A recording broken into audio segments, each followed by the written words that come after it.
Eny ary tompoko lasy tompoko vavy tafaraka indray isika mianakavy amin'izao alakamisy 13 oktobra 2024 zao anterina ny arabo mba mipirarintso antsika rehetra araba tsy misy anavahana ataotsika araba ny manjaka miadana samy mahazo ny lavalo hatrany ampitan'ny ranomasina arabaina isika mianakavy tsy maty foamanaina eo ihany keo ny fitahian'ilay nahary ary izay no tsy maintsy isaorantsika an'izany nahary zany no ny fitahino isika eo ihany keo ny fitantanany fa raha zany isika tsy afaka miserasera amin'ny alalan'ny miara-manonja MBS Radio Mada izay fandarana raha anao amin'ny Radio Mada amin'ny MBS Radio amin'ny fahitalavitra MBS amin'ny YouTube amin'ny Facebook ary akoatran'ny izay rehetrarehetra izay dia arabaina ianareo izay mangataka zany araba manokana izany amin'itony fandarana itony satria midika ho famatorana zany, midika ho fiarahana zany, midika ho fifankatiavana zany ao anatiny izany fiarahana ao anatin'ny fandarana miara-manonja MBS Radio Mada izany ho an'ny eto toerana aloha dia arabaina manokana ny ao amin'ny boriboritany fahatelo ao, arabaina ihany koa ny ao amin'ny boriboritany voalohany ao, ny ao amin'ny boriboritany fahenina resaka ambomanarina sy teroka sy ny rehetrarehetra iny dia ny boriboritany faharoa tsy azo adinoana, ny boriboritany fahefatra, ny boriboritany fahadimy zany hoe tsy misy anavahana zany fa ho an'ny eto Antananarivo renivohitra dia arabaina manokana isika mianakavy dia eo ihany koa ny any amin'ny faritra toy ny any Sambava izay manaraka tsara ny MBS dia eo ny any amin'ny faritry Diana indra vao miresaka hoe Diana dia any Anosy Be any Tseranana any zany dia midina somary mena tsimotsimo dia aty amin'ny faritry Sofia aty iny Antsohy rehetrarehetra iny dia nolana izay fiarabana manokana izay ireny moa zany dia tonga aty aminay aty dia ampahafantarina antsika mianakavy tsy misy anavahana ho isika tany ambaloha ny any ivela amin'loha zany dia eo ianareo any Russie teratany malagasy any Russie izay isinina toe-javatra manahirana amin'ny resaka fifandraisana maneran-tany amin'izao fotoan'izao amin'ity ady amin'ny any Ukraine ity dia mikorotana ny fifandraisana maneran-tany na politika na toe-karena misy teratany malagasy any Russie any dia arabaina ianareo any zany manaraka ny miara-manonja toy izany ihany koa ny any Chine takan'izany ohatra i Tomona izay namana akaiky zany any anatin'ny Coral any no niarahana tamin'izany namana zany teto an-tanindrazana mbola any Chine any izao manohy ny fianarana dia kopakopa tanana manokana ho an'ny Tomona izany dia akoatran'izay ny any États-Unis dia be dia be ny teratany malagasy any ny any Canada zany any Vancouver zany lavitra be zany kanefa dia manaraka ny fandarana ny Europa moa ny ao Belzika dia efa tonotononona matetika eto dia eo ihany koa ny ao Frantsa mazava loatra, ny ao Paris tsy azo adinoana, Marseille, Toulouse, Bordeaux, ny any Normandie, ny any Albertville, ny ao Cassan, ny any Montpellier dia manaraka ny fandarana tsika daholo izany rehetrarehetra izany dia arabaina manokana ianareo tsy azo adinoana ihany koa ny ao Afrika takan'izany ohatra ny ao Gabon, ny ao Sénégal, ny ao Djibouti izay misy teratany malagasy manaraka ny fandarantsika daholo izany tonotonona rehetra zany ny any faritra avaratry Afrika ny ao Algérie, Maroc dia misy malagasy ihany koa tsy azo adinoana ny atsy Afrika atsimo. Zay no hoe la tompoko lasy sy tompoko vavy fa eo ihany koa ireo teknisiana marobe izay tsy azo adinoana satria izy ireo no antoky ny fandehanan'ny fandarantsika na ny eto amin'ny Foibe zany na ny miparitaka any amin'ny faritra rehetra manerana ny nosy any. Maro ny resantsika ato anatiny ity fandarana ity mitenako moa misantatra ihany fa mbola ho avy eo ny namana maro samihafa, ho avy eo ny fanira zafimanantany, ho avy eo ny solombavambahoaka ny Madagasikara voafity tamin'ny alalan'ny Tiko Madagasikara tao amin'ny distrikany Ambohidratrimo sady ndraikitra ihany koa ny sekretera jeneraly ny Tiko Madagasikara ny député Mamy Rabe Nirina sady manana ndraikitra ihany koa izy amin'ny mankestera fahatelo azy ao amin'ny teny mera pirenena zany hoe ao amin'ny Bromaharitra izany manana ny amboarany eo izy rehefa ho avy eo fa ny etsika manomboka ny fandarana aloha dia andaotsika mba iresaka kely ity momba ny toerana misy an'i Madagasikara amin'izao fotoan'izao maneran-tany. Toerana ahoana moa zany? Toerana mahafinaritra sa toerana mampalahelo sy mahamenatra? Zay le izy, na mahafinaritra sy hoe mampetytsika, mampiakatra ny voninahitsika, na toerana izay mampalahelo sy mahamenatra, tena hoe raha hoe misitrika any am'izay afaka isitrina de alao misitrika, satria le izy tsy vitany hoe mampalahelo fotsiny fa tena mahamenatra mihitsy amintsika malagasy, zany hoe enatra zany, hoe lany enatra, de zany efa atao hoe efa tsy olombelona tsony zany, fa efa tsy voasikajy anisan'ny olombelona izany atao hoe lany enatra zany ho antsika malagasy. Ka raha ny sokajian'ny olona antsika amin'izao fotoana zao eo amin'izay sehatra iraisam-pirenena zay, satria jeren'ny olona ny zavatra misy eto, na ezahana takotakonana ary, ezahana ary le vahoaka malagasy avilively ery ny sainy, asaina zavatra mamirapiratra atsy, asaina mandindy etsy, anaovana zao karazana fety rehetrarehetra zao. Tsy reny no jerevan'ny olona, fa ny jeren'ny olona de le tena zava-misy marina. Maro ireo fikambanana iraisam-pirenena no efa niteny tompoko momba n'ity Madagasikara ity sy ny zavatra misy am'izao fotoana zao ao anatin'ity rejima ity. Reny le hoe volamena voaka tsokosoko reny, de fa noty ratsy ho an'ny malagasy reny, ho an'ny Madagasikara. Reny le hoe fisina détournement, fanodikodonam-bola hatrany amin'ny 1.5 miliara ariary volam-bahoaka voahodikodina tao anatin'ny 9 volana izay vokatry ny fitsirihana nataon'ny IGE, dia noty ratsy ho an'ny malagasy zany. Ny fampitehan'ny tontolo iainana hatramin'ny omaly mbola misy ihany ny doroala, de zao any Mananjary indray misy mirehatra indray, mirehatra etsy, noty ratsy sy endrika ratsy ho an'ny Madagasikara zany. Ny opération isan-karazany zay atao hoe mambotry firenena, de ohatra reny le hoe manala voamaso hoe zazavary kidnapping, mpitandro filaminana mitifotr'olona tany Kongo hoe faty olona tsy faty olona ry reny rehetrarehetra reny noty ratsy ho an'ny Madagasikara. Madagasikara amin'io misy mpitondra, ary Madagasikara amin'io misy hoentina. Fa le anarana Madagasikara no fantatry ny olona any ivelany any. Zany no ahitan'ny olona nyity firenentsika ity amin'izao fotoana izao. Inona ihany koa? Ny tsy fidiran'ny ankizy any an-tsekoly, noty ratsy ho an'ny Madagasikara ihany koa zany. Inona ihany koa? Ny fisian'ny atao hoe tsy filaminana eo amin'ny fisarahan'ny fahefana sy ny andraikitra, noty ratsy ho an'ny Madagasikara ihany koa zany raha jerevan'ny olona. Inona ihany koa?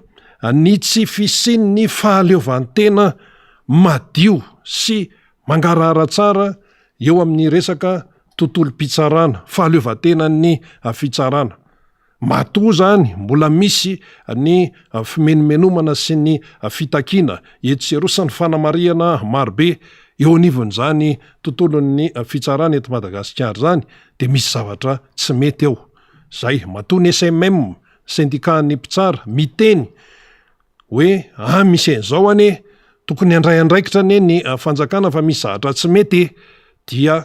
misy an'izay hoe tsy fahatombanana izay ao, noty ratsy ho an'ny Madagasikara ihany koa zany. Ny resaka grevy etseroa, fitakiana etseroa, fampiakaram-peo etseroa, anisan'izany ohatra ny greffier, ohatra ray fotsiny iny, de fa noty ratsy ho an'ny Madagasikara izany. Ny resaka tontolo-pifidianana, ireny resaka doublon reny ane tadidin'ny olona. Ny tsy fahatombanana eo amin'ny lisy-pifidianana raha jerena ny fifidianana filoham-pirenena deuxième tour farany teo, dia voarahin'ny olona ihany koa reny. Fa ankoatran'izany dia ny resaka tsy fandripahalemana, ny resaka fitaovam-piadiana, maninona ny any amin'ny olon-dratsy no ahitana fitaovam-piadiana, any amin'ny dahalo ahitana fitaovam-piadiana, reny be deaibe reny efa betsaka aloha ny tratra, reny aseho an'ny mpitandro filaminana mampiantso mpanao gazety mpitandro filaminana de aseho ambony latabatra ao misy kalaky ohatra zany zany kalaky zany ane basy any anaty kazeriny fa lasany amin'ny olondratsy le izy akoatran'zany basy iny reny le aseho reny rehefa le mampiantso mpanao gazety ny tompona andraikitra mitandro filaminana misy basy vita gasy sinsia tsy voafe ny resaka momba ny fitaovam-piadiana zany tena hoe endrika ratsy ijeren'ny olona any Madagasikara fa akoatr'zay zay tsy hita maso de ty resaka hoe famotsiana vola blanchiment d'argent moa no fahalalantsika azy amin'ny ankapobeny dia zany koa mbola mahavoatonontonona ny Madagasikara am'izao fotoana zao tany aloha tany tsy de hoe eny loatra zany resaka hoe famotsim-bola izany za mantsy efa resaka avoleta be inona koa resaka hoe crime financier ny fanodikodonan'ny bola nefa tafiditra ao anatin'izany hoe crime financier zany ay zany ty resaka tontolon'ny voly ty resaka finance ty kay misy crime ngay no olon-tsotra mahalala an'izany tsy fantatrao zany ianao variana amin'ny hoe inona ny loka hoanin'androany inona ny sakafo hoanin'androany ahoana ny écolazeny ankizy ahoana ny frais ahoana ny ariatsary manahoana ny omby manao zany ny atao hoe fiainana isan'andro amin'ny malagasy fa ny crime financier tsy fantatrao zany ary tsy ampahafantarina anao zany tsy maheno zany ianao raha ny eto Madagasikara fa so ihany aloha reny anatin'ny tatitra nataony IGE reny fa mba nahalalana hoe ay misy an'izany 1.5 miliara ariary zany voahodikodina tao anatin'ny 7 volana volam-bahoaka voahodikodina tao anatin'ny 7 volana de raha ampitomboy 2 zay de ohatrinona ampitomboy 3 zay 7 volana zay de ohatrinona zany no voahodikodina akoatran'izay tsita akoatran'ny arem-pirenena izay miondrana tsokosoko de ozy ny any Seychelles hoe ozy ny any Comore ozy ny any Afrika Atsimo aty ny ianareo aty ny volamenanareo de hoe manao mitady fiaraha-miasa ny eto Madagasikara hoe averenao tely izy enjan'ny olona ny ivelany any mahamenatra zany toe-javatra zany dia izay le izy hoe zay zavatra karazan-javatra ratsy rehetra zay voatonontonona teo izany no afantaran'ny olona ny malagasy am'izao fotoana izao afantaran'ny any ivelany any ary ny any tsy mijery fotsiny tompoko satria akoatran'ny any de misy solotena eto misy maso sy sofiny sehatra iraisam-pirenena eto misy ambassadeur eto solotenan'ny firenena isan-karazany eto amintsika eto dia rehefa manontany ny olona ny velany any de reny no anontaniny akoatran'izay ihany koa misy ny fikambanana maro samihafa ny tsy miankina amina fanjakana ary neny olona ny velany any rehefa hoe ONG zany tsisy idiran'ny fanjakana zany de tena hoe mahaleo tena ny fomba fiasany ny olona izay miasa ao aminy tsy azo anaovana hoe tsindritsindry tsy azo tambazam-bola tsy azo avilivily tsy azo anaovana nyty hoe fanambatambazana isan-karazany ty fa neniny any an-dafy any tompoko rehefa hoe tsy miankina de tena tsy miankina zay indépendant de tena indépendant zay ary tena manao ny asany ao anatin'izany tena hoe mampaleo tena zany tsy misy idirany gouvernemanta mihitsy rehefa hoe fikambanana mahaleo tena rehefa hoe ONG de arabaky tenineny olona ohatra zany zao ity le hoe Basel Institute on Gouvernance ty any Suisse any Bâle zany any Suisse zany dia ity zao misy an'le hoe blanchiment d'argent et financement du terrorisme Madagascar parmi les pays à risque élevé ozy selon une étude suisse ny voaka tamin'ny efa gazety mpiseho isan'andro tamin'ity herinandro ity no voany io tsamboatra daholo ny olona nahita an'le lohateny hoe maninona tsara de hoe famotsim-bola sy hoe fanosehana financement fanosehana ara-bola fanampiana ara-bola ny fampiororona financement du terrorisme taizam-bola nahenona an'izany teto Madagasikara hatramin'izay re olona financement du terrorisme raha resaka an'izany terrorisme zany any amin'ny any Afrika avaratra any misy an'izany dia anaovana ny opération rehetrarehetra io ary hoe risque élevé selon une étude suisse zany no mivoaka izany ary jerentsika kely mantsy momba an'izay hoe étude suisse zay misaotra ny namana faly ny namoaka an'iny zany fa tsika eto tsy hoe miteniteny foana io le hoe Basel Institute en Gouvernance io zany dia any Suisse misy an'izy io ary izy io dia manao tatitra isa-taona dia miady amin'ny kolikoly miady amin'ny famotsim-bola sy amin'izay zavatra tsy manjary rehetrarehetra ao anatin'izany antsoina hoe crime financier zany no ataon'io ONG io ary izy de tena araka ny tenenina teo hoe maleo tena tsy afaka hitsabatsabahany fitondrany any Suisse mihitsy ny asan'izy io fa tena hoe maleo tena tanteraka ary miara-miasa ihany koa zany amin'ny université any Bâle any any Suisse any dia manana mpiara-miasa maro be zany ary rehefa manao ny fanadiadina izy dia misy an'ireo le hoe indice isan-karazany zany tena hoe professionnel tsy manara-penitra izany ny teny ampiasaina fa hoe matianina professionnel satria misy lamina tsy maintsy arahana zany rehefa hoe manao fanadiadina tahaka an'tony fa tsy ohatran'ny ety amintsika hoe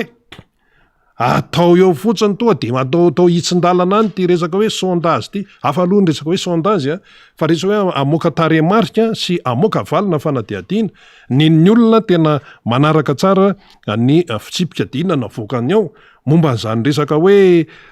blanchiment d'argent zany resaka hoe financement terrorisme zany fa 5 no misy amin'ny Madagasikara hony amin'ny firenena efatra any amin'ny 720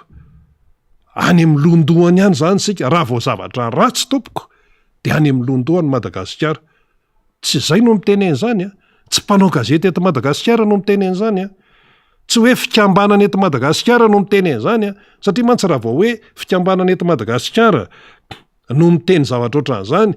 de tonga dia maika ery ny sasany atsy ananatsy hoe mpanohatra indray ny eo ambadika io ny RMDM ny eo ambadika io ny Tika Madagasikara ny eo ambadika io ny bureau politique ny Tika Madagasikara no ao ambadika io ny président teo aloha Marc Ravalomanana ny eo ambadika io zany maika zany tonga de aingana mihitsy ny atao hoe ny fihetsiky ny sasany raha vao mamoaka zavatra izay hoe tena hoe manaratsensika ny Madagasikara de lazaovy indray fa hoe misy ifandraisany ray ny mpanohatra sy ny Basel Institute en Gouvernance any Suisse lazaivo indray fa hoe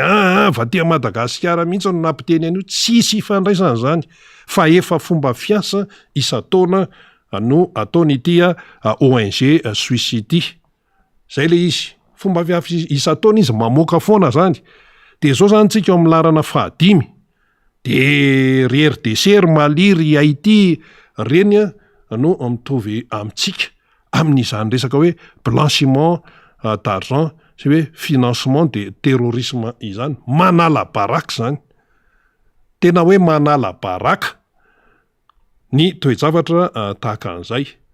ary raha ohatra zany hoe raha tena hoe mandray an'tony resaky tony tena goavana be ny mpitondra fanjakana na zay hoe mpanohana ny fanjakana na ny zay hoe mpanolo-tsaina amin'ny sehatra maro zany eo anivony zany hoe fitondram-panjakana zany raha nety Madagasikara ka avoakan'ny olona ny zavatra ohatran'izao de tokony tsy mandry andro tsy mandry alina mihitsy tokony tena hoe tonga de misy fandraisana andraikitra aingana de aingana mihitsy manoloana ny toe-javatra tahaka an'izao tsy hoe anohatra ny filazany ny Basel Institute en Gouvernance any Suisse io tsy zay fa raha ny tena lozika zany de hoe matoa avoakan'ny olona ny toe-javatra tahaka an'izao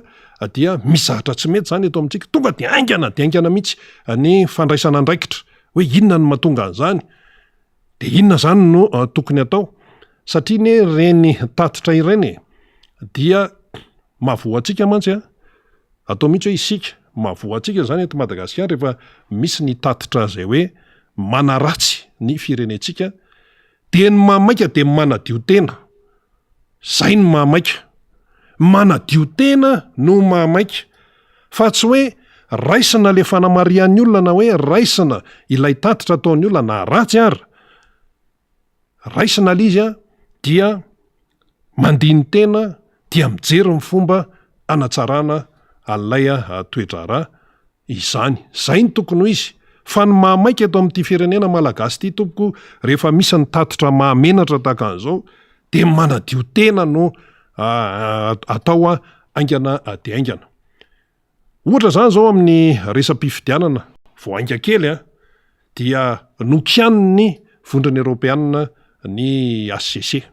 ny tena zany amin'ny mahamalagasy ny tena dia malahelo ny tena hoe androm-panjakana goavana be eto amin'ny fireneko no kianiny avy any velany nefa isika ave mba afaka hoe anakiana androm-panjakana any États-Unis ohatra hoe izy amin'ny mahamalagasy ny tena ve dia mba hoe afaka anakiana androm-panjakana any Frantsa ohatra na tsy fantatro any amin'izay firenena matanjakany sarotra ho antsika zany fa ny tsika zany ny androm-panjakana eto amintsika dia kianiny avy any velany zay aloha no zava-misy dia inona no tonga dia zavatra antranga tao aorianan'izay nampiantso mpanao gazety ny teo anivon'ny fitsarana momba ny lalam-panorenana dia nanazava hoe ahoana zay no kianina ohatran'izany nefa zay mbola tsy miasa akory sinsisa zay ny tonga dia hoe réaction aingana dia aingana zany nataony teo anivon'ny ACC dia maro moa mpanao gazety nandeha tany dia niarahantsika na eno sy nahita zany ny tato-baovao nataony mpanao gazety zany tamin'ny fiona tamin'ny ACC dia misy ihany koa ny mpanohana ny fitondrana amin'ny teny tena tsy mety kosa zany ahoana ny androm-panjakana eto amin'ny firenena malagasy no kianiny vondrony Europeanina tahaka an'izany dia izay le réaction fa raha ohatra ka hoe tena hoe raisina tena ampilamina tsaina tsara le toe-javatra dia raha hoe nanakiana ny vondrona Europeanina dia ilay fanakianana iny dia tokony ho raisina le izy fa tsy tonga dia maika hoe nadio tena sy ohatran'izany tsy mety nataon'ny vondrona Europeanina sisy fa raha le hoe raha tena katsaka tena hoe fampandrosoana ianao zany dia raisina ny fanakianany zareo dia atsaraina hoe inona no nikianiny ankany ACC ohatrany hoe mitongilana sinsisa misy fanakianana isan-karazany ny tsy tokony afodiniana ve zao zany hoe ny filoham-pirenena manana kota anankitelo ao anatin'ny ACC ohatra zany dia raisina le fanakianana dia iny zany entina mba hoe anatsarana ny satria le fotoana ny mandeha foana le fotoana tsy mijanona eo fa ny fotoana mandeha ary ny resam-pifidianana tompoko araka nefa lazaina foana ombenombeny dia resaka saropady io indrindra amin'ny firenena izay mbola mahantra tahaka ny Madagasikara satria rehefa ny tontolom-pifidianana no tsy milamina ny tontolom-pifidianana no isin'ny tsy fampitokisana miainga any amin'ny fikarakarana any am-potony ihany vao miresaka hoe lisy-pifidianana efa misy tsy fampitokisana raha vao ny tontolom-pifidianana nefa mivoaka amin'ny fitenenana hoe tsy maintsy mailo hoy ny président Marc Ravalomanana dia misy dikan'izay ny olona tsy ho mailo fotsiny amin'izao président Ravalomanana tsy teniteny fotsiny hoe mila mailo fa misy antony ao satria efa nisy zavatra nitranga teny aloha dia zany rehetrarehetra zany zay voakasiky ny tontolom-pifidianana rehetra dia mila mandray ny andraikitra sahaza fa tsy tsabaka na hoe mini tsy mety mandeha amin'ny lalana madio sy manaraka ny fahamarinana io ne rehefa tena hoe tena arahana ny fahamarinana tsisy problema fa ny toe-javatra amin'izao amin'izao fotoana izao dia efa mampitombo ny fiahiahina hoe mpanisam-pifidy mitety tokantrano hoe 12 andro zay ny lasa nanomboka tamin'ny voalohany volana oktobra androantsika firy 13 oktobra tsika anio 17 oktobra mandeha foana amin'ny fotoana aizy ty resaka fanisany ity ahoana dia maheno ianao tsy ampy ny tablety inona moa ny idiran'ny olona amin'izay tablety any zany resaka hoe organisation ty ananina ty resaka teknika zany dia misy hoe ola mpanisa mpifidy dia vao niainga iny dia efa nikianiny atoky politika maro hoe tena voalaza ao anatin'ny lalàna ve zany sinsisa mandeha indray ny resaka logiciel de efa kan'ny olona zay ray mandeha de efa kan'ny olona tsy matoky anao tsoniko olona ao aminatin'le antsona hoe seni ihany no namoaka ny resaka doublon tam'ireny fotoanireny ka ahoana ny atokisan'ny olona ao anatin'izany lizy anie tsy hoe filambaniny misy mantsy mieritreritra hoe tena mila vaniny mihitsy fa efa atao zao ny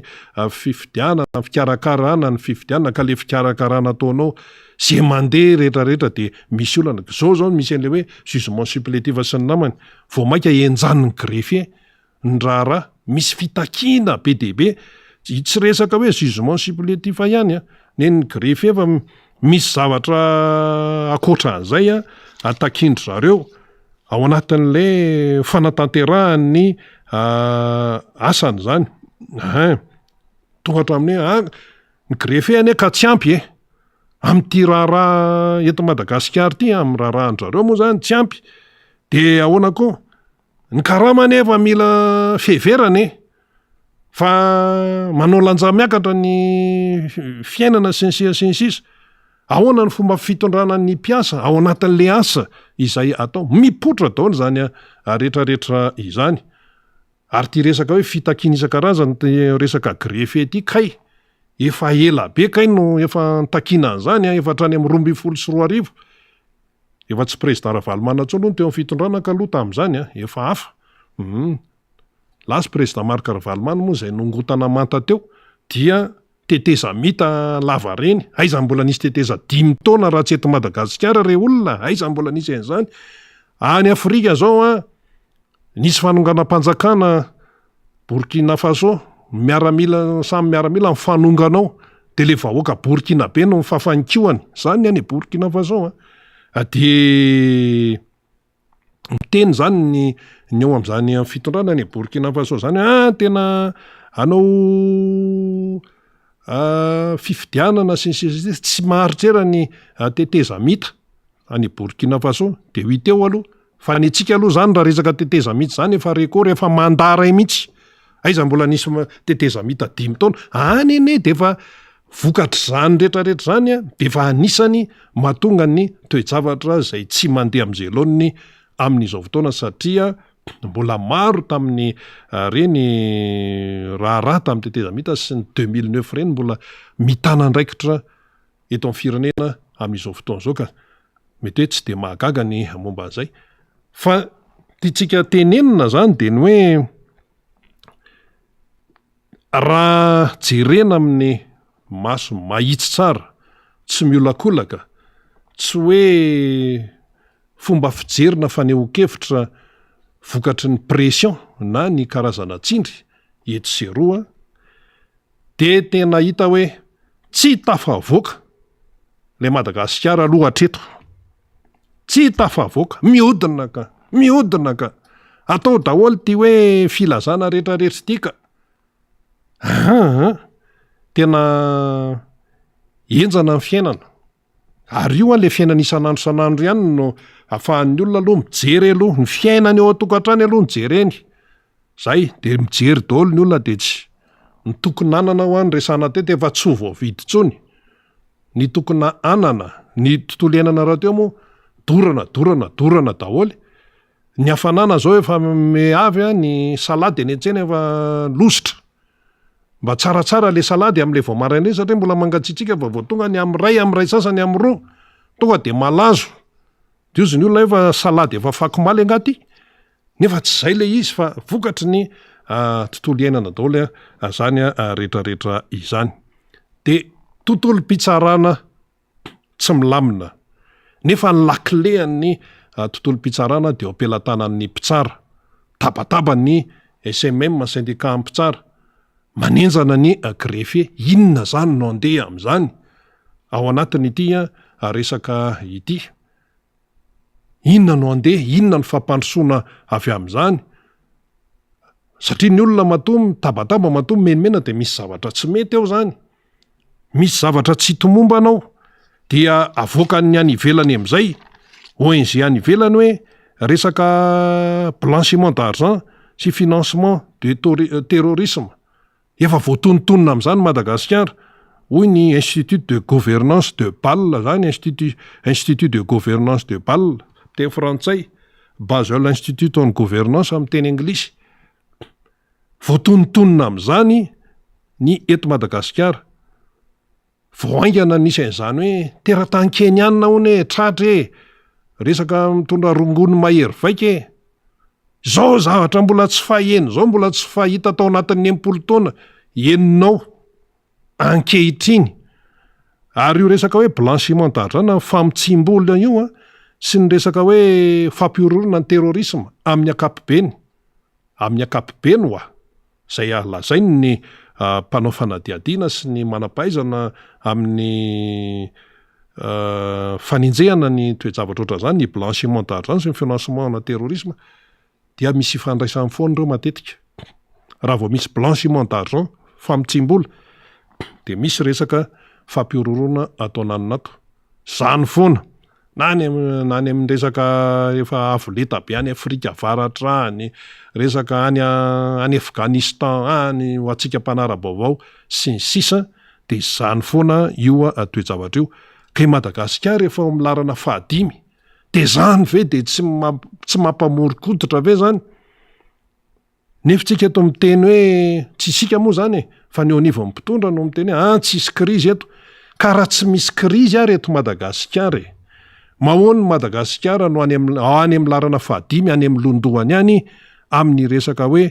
risque amin'ny blanchiment d'argent sy ny hoe financement de terrorisme, misy resaka crime financière sy ny sisa. Avokana ONG matanjaka be any Suisse. Maninona no zany ny toerana misy amin'ny Madagasikara raha toa ka tsy misy krizy eto? Tsy misy krizy eto dia any amin'ny larana 5 amin'ny firenena 720 no misy amintsika raha ohatra ka tsy misy krizy. Dikan'izay zany dia tsy voafeny fitantanan-draharaha-mpanjakana. Fitantanan-draharaha-mpanjakana égal fitantanan-draharaha-mbahoaka. Tsy voafe ary mandeha amin'ny tsy tokony izy. Zany hoe fa tapina mihitsy zany zao ny dome amin'izao fotoana zao. Tsy mety etsika, mirehatra etsika. Tontolo ny fampandrosoana moa zany dia efa tsy resahana intsony zay, fa tsisy zavatra mandeha. Tsy misy zavatra mandeha, tsy misy fivoarana. Dia miteny daholo, efa mampaneno lakolosy daholo. Mampanao gazety, ny fiangonana, ny atoko politika, ny indrindra ny aty amin'ny ivon'ny mpanohatra, izay milaza moa hoe neutre, dia fa hoe neutre fotsiny entre parenthèses, fa mahita tsy fahombiazana koa na miteny ara hoe neutre. Ny société civile, fiarahamonim-pirenena, miteny daholo ny akamarony. Ny sehatra raisam-pirenena, miteny daholo. Efa tsy lasa nety zavatra miseho eto Madagasikara ity. Efa tena ahoana izy ity? Ahoana. Zany daholo ny fanontaniana apetraky ny olona amin'izao fotoana izao. Na kolikoly, na resaka inona, na resaka inona zavatra ratsy dia mitranga eto amin'ny firenena, fampitehany ny toe-tsaina. Tontolo iainana moa efa nitenenina teo. Ny vakoka, zany hitan'ny olona daholo zany, fa maninona mipitehana ny vakoka eto amintsika? Zay vakoka avy any Italia sy any Romano alefa aty anaty rova aty, nefa ao anaty rova ny tena hoe anisany hoe tena manamarika ny Madagasikara, io tsy resaka Antananarivo irery, fa ao anaty rova misy fasanao, misy fiangonanao, misy trano ao, zay manamarika ny tena hoe tantaran'ny Madagasikara. Dia tonga dia tsy foana Colisée. Inona ny ifandraisan'ny any Roma amin'ny aty raha mijerena ny tantaram-pirenena, ny Italia zany na ny fanjakana Romana zany, tsy misy ifandraisany amin'ny tantaran'ny firenena malagasy zany na zay zavatra teto. Ny anglisy no famatotra teto, ny frantsay no misy ifamatorany, ny portugais misy ifamatorany, ny hollandais no misy ifamatorany, ny atsy Afrika misy ifamatorany. Zany misy ifamatorany daholo amin'ny tantaran'ny firenena malagasy. Fa tsy nahita mihitsy zay hoe inona ny fifamatoran'ny firenena malagasy tamin'ny andron'ny Amperora tany a Roma tany. Tsisy. Kanefa dia zany no apetraka ao fa dia natao fotsiny hoe zany hony dia atao le izy. ka zay zany ny tiana ambarany amin'ny hoe na ny ato anatiny efa be de be ny zavatra amin'ny varalila, zay mihitsy le teny malaza azy, be de be ny zavatra amin'ny varalila mandeha amin'ny tsy valehany, na ny olona ny ivelany mahita dia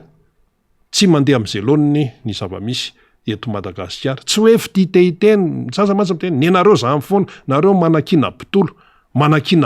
ahoana ka io zao nitatitra navoaka ny Basel Institute en Gouvernance any Suisse. Ko manakina bitolo ahoana ny any ivelany no miteny momba ny zava-misy eto Madagasikara ary zavatra tsy hitan'ny be sy ny maro amin'ny fiainana isan'andro fa hitan'ny olona, ary ny olona rehefa manao fanadiadiana dia mandritra ny fotoana maharitra miaraka amin'ny porofo. Fa tsy hoe tsy tiako ranona na hoe ohatrany tsy metimety amiko izao dia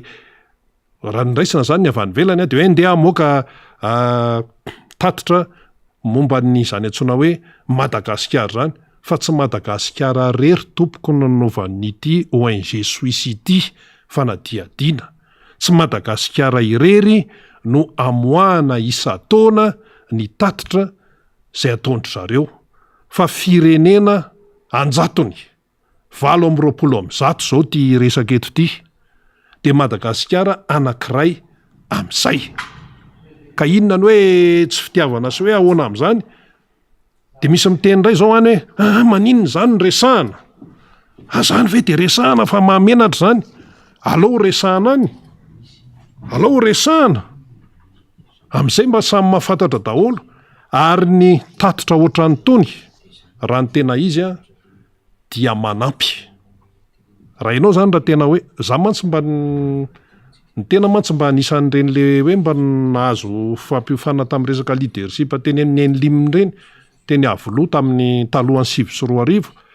dia ny taremarika, ny statistika, ny tatitra ataona ONG tahaka ny tony ataon'ny any Suisse tony dia fitaovana manampy ireny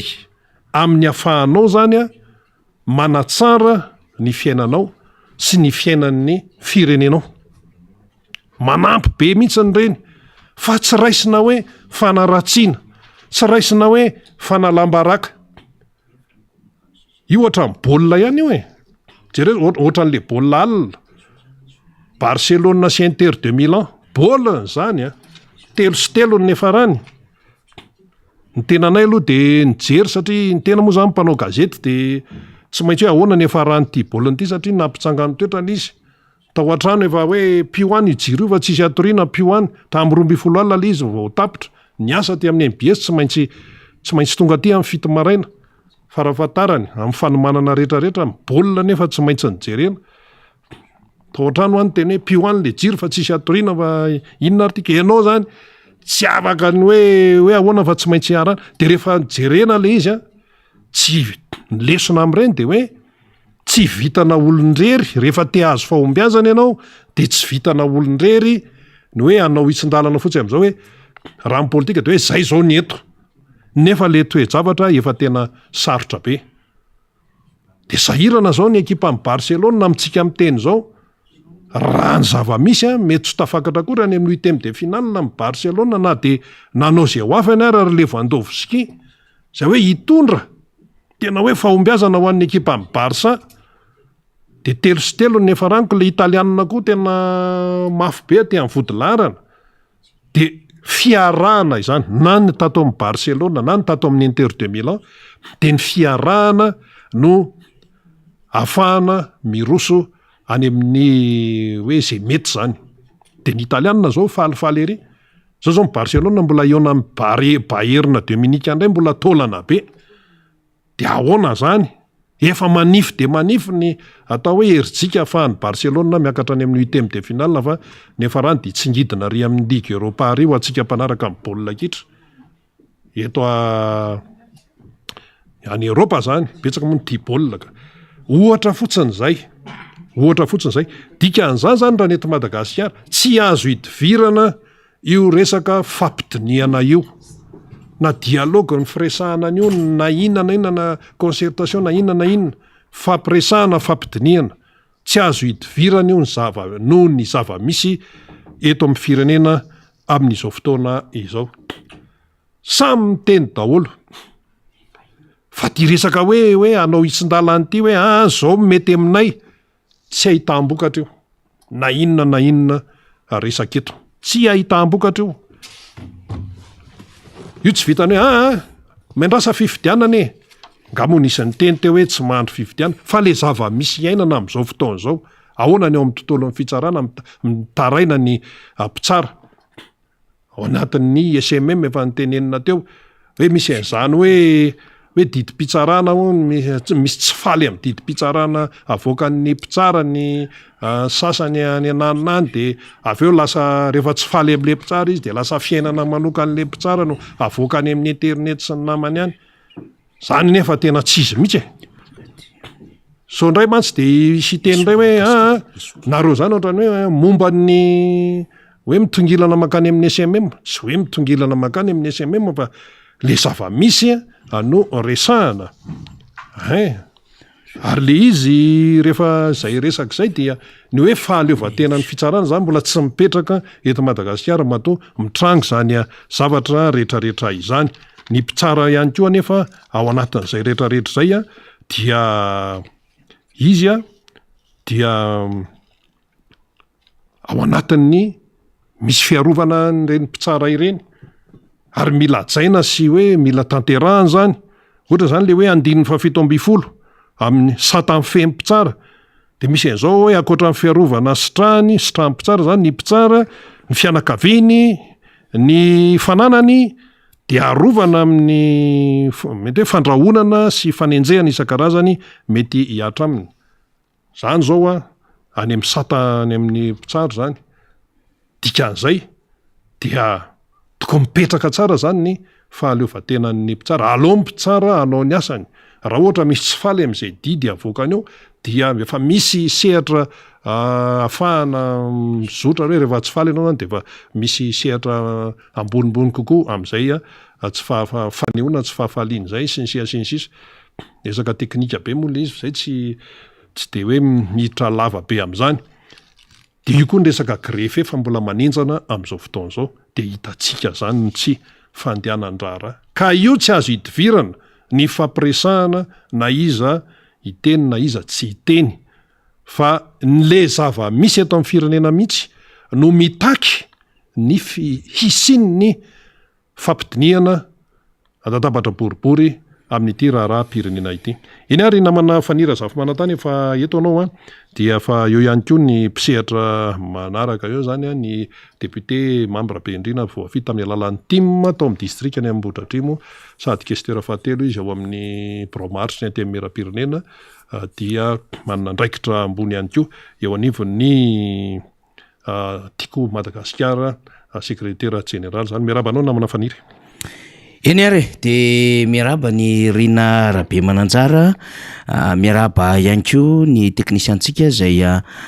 miasa ao ambadika ao zany na ny eto amin'ny Foibe na ny any amin'ny Radio Mada de arabaitsika avokoa ireny rehetrarehetra ireny isika zay manaraka ty fandara ty ny eto tandrazana ny any ampitan-dranomasina dia arabaina avokoa zany ireo mpanaraka izany fandarana izany. Ny kokoa moa zany atao kokoa fahobe fa indraindray tsy voateny na tsy ary ho voateny arak'izay hitondrana zany adevitra zany isika rehetra. Ny antony dia tsy mandray antsoratra ako de indraindray le izy mety hoe tsy voateny de misy sasany teny zay tsy teneninao mihitsiny de adino ihany le satria ohatra ny olombelona rehetra mba misy fanadinona eo amin'ny lafin-javatra rehetra de anaovako fialan-tsiny zany fa anaovana kokoa fahobe ho an'ny Jeniona tamin'ny faran'ny herinandro ny tany Tomasina de anaovana kokoa fahobe satria betsaka ianareo ny any Patrakala, ny any Tanandava, ny any Betanaomby, ny any Voloina, maro be, ny ery Tahiti kely ery,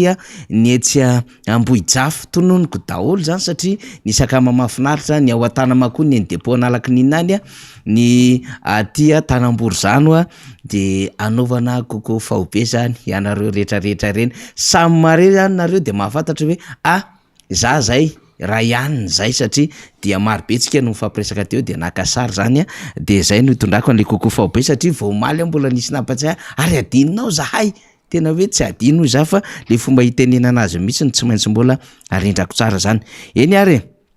amin'ny akapobe sy ny akapokeliny zany tsy maintsy miditra am'izay resaka izay tsika zany amin'ny alalan'ny fiarabana lakamisy 17 ny volana oktobra 2024 de tafaradalina indray isika ho an'ny rehefa tonga ohatran'izao manko ny volana oktobra zany ny fitsirin'ny zakarandaha iny eo ihany fa aza adinoina eo amin'ny tantara ny famoronana ny repoblika ho an'ny teto Madagasikara ny tantara ny 17 oktobra 1770 de samy mahatsiaro tsika ny ezaka lehibe nataon'ny ray aman-dreny zay niady ho an'ity Madagasikara ity ary niady ny amin'ny fiverenana zany fahaleovantena izany de samy mahatsiaro tsika hoe nisy ny fananganana ny repoblika ary niainga tany amin'ny repoblika voalohany de rapitso ny 14 oktobra de ezaky ny resaka an'izay za sy namanarina arabe mananjara sy ny tantara am'izay mba tsy ho adinoa ny taranaka ty aoriana ny daty manatantara zany akoatran'izay moa zany apetsaka ny zavatra fampiresahana fa isika de efa niteniny amin'ny hoe malalaka ho an'ny rehetra ny fandarana zay manan-kevitra zay te hifampizara ny fomba fijerina na ho an'ireo zay manana reo maharary azy eo amin'ny fiarahamonina zany de afaka miakatra eto amin'ny plateau ny miara-manonja MBS Radio Mada de vao maraina de nisy nandondona ny fandaharantsika ny amin'ny hoe tena misy maharary anay tena mba te hiteny zahay fa ohatran'izao ny zavatra iainanay zao ny fahoriana zay lalovanay kanefa de mbola tratry ny barofo tratry ny antso-jay zahay teto Antananarivo renivohitra nataon'ny polisy munisipaly atao anatin'ny CUA commune urbaine d'Antananarivo renivohitra zany dia izany no ho resahana amintsika ary nakany ny fandarana fanapahan-kevitra hoe ndeha ary apiakatra ny vahintsika nangataka zay hivahiny atao amin'ny fandaharantsika amin'ity androany ity zany dia nakarina mihitsy izy satria tonga aty zareo maromaro ny tonga aty fa raha ihany moa zany afaka mifampiresaka amintsika mivatana eto amin'ny fandarana miara-manonja MBS Radio Mada fa mangataka atsika mba hieno anaraka tsara nyty fandarana ity ny fitarainana malagasy tahaka izao ho resahany rina amintsika eto zao andria tody asina izay andrea tsy diso asina zay rina zay ny anaran'le namana hiakatra eto amintsika tena olon-tsotra izy tena mikarama isan'andro san'andro mikarama amin'ny herim-po mikarama amin'ny tena hoe fiainana tena hoe tena mitrongy mitady mihitsiny zay tena arapaka ary hamelomana vady aman-janaka kanefa de hiaran'le antso-jay hiaran'izay barofo zay de hoenotsika le izy hoe ohatra zao any mahazo malagasy na eto Antananarivo renivohitra ary maika moa fa any amin'ny tany lavitra andrina ny atao hoe lavitra andrina de resaka fanjakana ndresana am'izay ny atao hoe any am'ireo lavitra tsiditsidika sy mpanolotolotra sy mpieno no momba azy ahoana ny mahazo an'ireo malagasy reny dia izay ny antony nakatsika fanapahan-kevitra rehefa nangataka moa zareo hoe tena mba hitarainy zay tompo fa tena mba marary loatra mijaly loatra de naka fanapahan-kevitra ny namana zany rehefa mifandinika atao ambadika atao satria nitsika zany manao an'le confrère kely maraina iny ny ekipa de hoe ndao ara fa zava-dehibe loatra zany satria isika raha teo de efa niantso an'le hoe ny rehetra de afaka manevitra zay ny entina ilazany amintsika fa tsy misy mihitsy ny censure na hoe fanakatsakanana am'izay mangataka ny resaka amin'ty fandarana ity fa malalaka zany fa eo amin'ny fepetra zay apetraka iny amin'ny fomba ahafahana mitondra an'izay vavao zay de tsy maintsy apetraka zay amma aina manjera azy de miarabanao zany rina zay araky ny nambaraka teo nandondona vao marainy nareo taty amin'ny MBS de miarabanao tonga somatsara eto ry ny fahita ny caméra zany hoe any mpijery atsika zany de manatona micro kely ianao azafady vao sambany izy tsy omentsika tsiny voalohany indrindra aloha de misaotra betsaka anareo ato amin'ny fandaharana miara-manonja de misaotra betsaka ny MBS de faly miarahaba ny mpanaraka fandaharana rehetra koa de faly miarahaba anao Andriamatoa Faniry na ninona aloha no hoe anatona ty amin'ny MBS anareo zany inona le zava-misy rina zava-misy zany de mampalahelo de tena mampalahelo zavatra nitranga tamiko satria ny zavatra nitranga tamiko zany no tataraiko eto de olona mpiasa majinika tsotra avy any Ambomandroso no nisy anay de mamelombady manjanaka ray mpianakaviana tompoko de ny famelomako azahoaizana Ambomandroso midadasika be de ety amin'ny faritra Ambohitrila sy Ambalafato io manodidina eo Ambohitrila sy Ambalafato Atsiriry be dahoara de tatsano nataonay tany de mba hitady vola amelomana vady amanjanaka sy anaovana le asa mahatatsahany tena rehefa ho avy ny fotoam-pambolena mantsy rehefa ho atombotra de zay vola mba ho hita kely ety no alefa amin'ny vady amanjanaka any de kanjo moa fa inona ny hita no niakatra avany de nahita karama ary asa tsara sy asa madio no asa hita de nisy anabava ny asa zany amin'io de nisy anabaviko niantoka akoho zany zay de mividy akoho zay de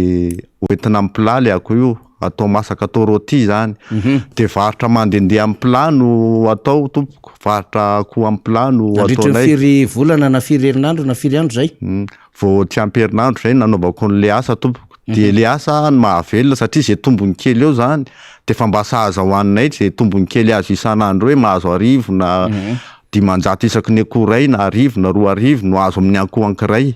ohatr'izay le fivelomana de akoho folo no netiko tompoko de valera netana 5 alina sy iray hetsy 750 000 francs na 150 000 ariary zany zay satria 10 sy iray alina no netoana ny akoho ray de izay zany no fivelomako kinanjo reraka ny tanana amin'le plat zany varotra mandendeha averiko ihany aloha varotra mandendeha ary plat no entina akoho rôti no entina zany akoho rôti no entina de varotra mandendeha lanjaina amin'ny tanana ohatr'izao le izy mandendeha mitety vahoaka eny aiza fandehananao eny Analakely Sotry eny fandehanako eny Andravoangy mitetitety manodidina tonga tany Mahamasina eny de mandendeha Antananarivo zany parivany andro mandany en'le akoho anakifolo zay de zay foana no asa kinanjo krampy ny tanako tompoko narary le tanako amin'le manao zao foana maraina parivany andro de rehefa narary le tanana de sendra nandalo teo amin'ny polisy municipal atao kaiky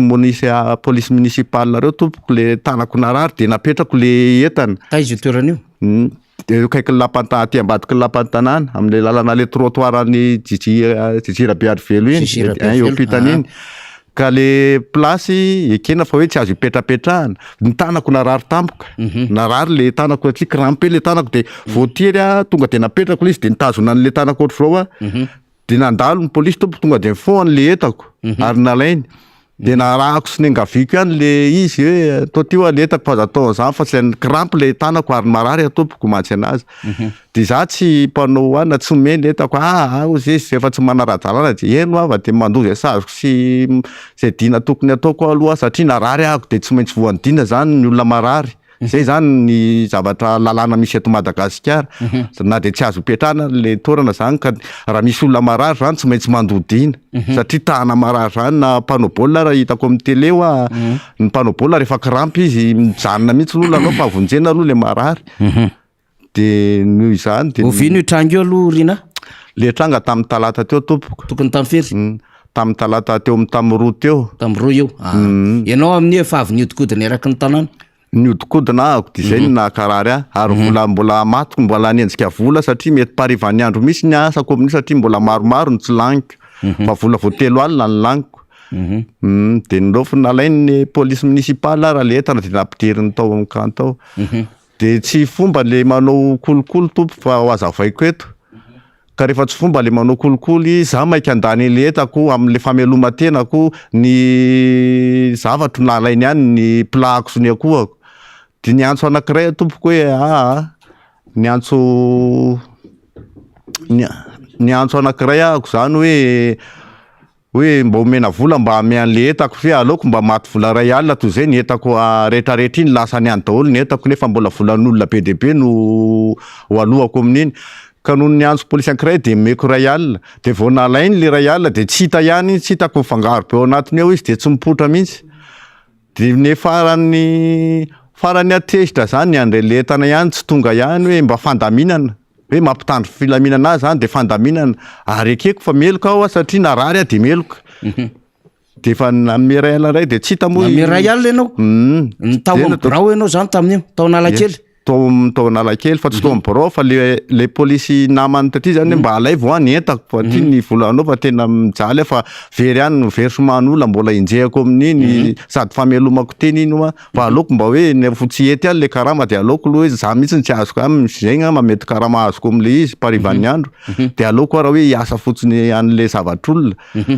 de tsy hita mbola tsy miverina ihany le entako nanao farany lasa niditra tao anatin'ny camp mihitsy farany tao birao zareo tao akan'le zavatro de nitsofoka tao ako akan'le zavatra tao ty oa le zavatro fetaka sy roka no azoko tao hoe voafetaka ianao voakasitanana ianao voafetaka hoe tsy mahavidikidirana ty tsy fomba miditra ty ka nytiako atongavana lasa vavy nametaka anao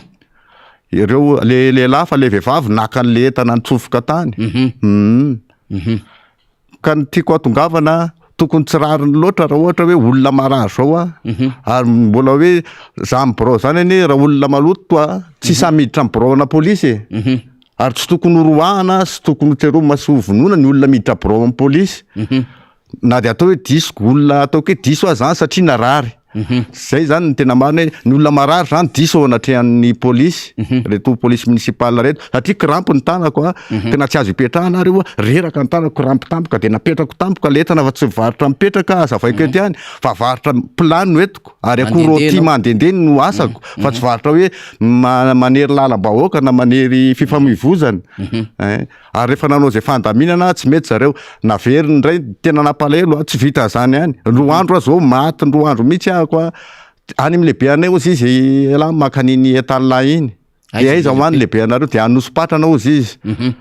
tonga tatia aminosopatrana tia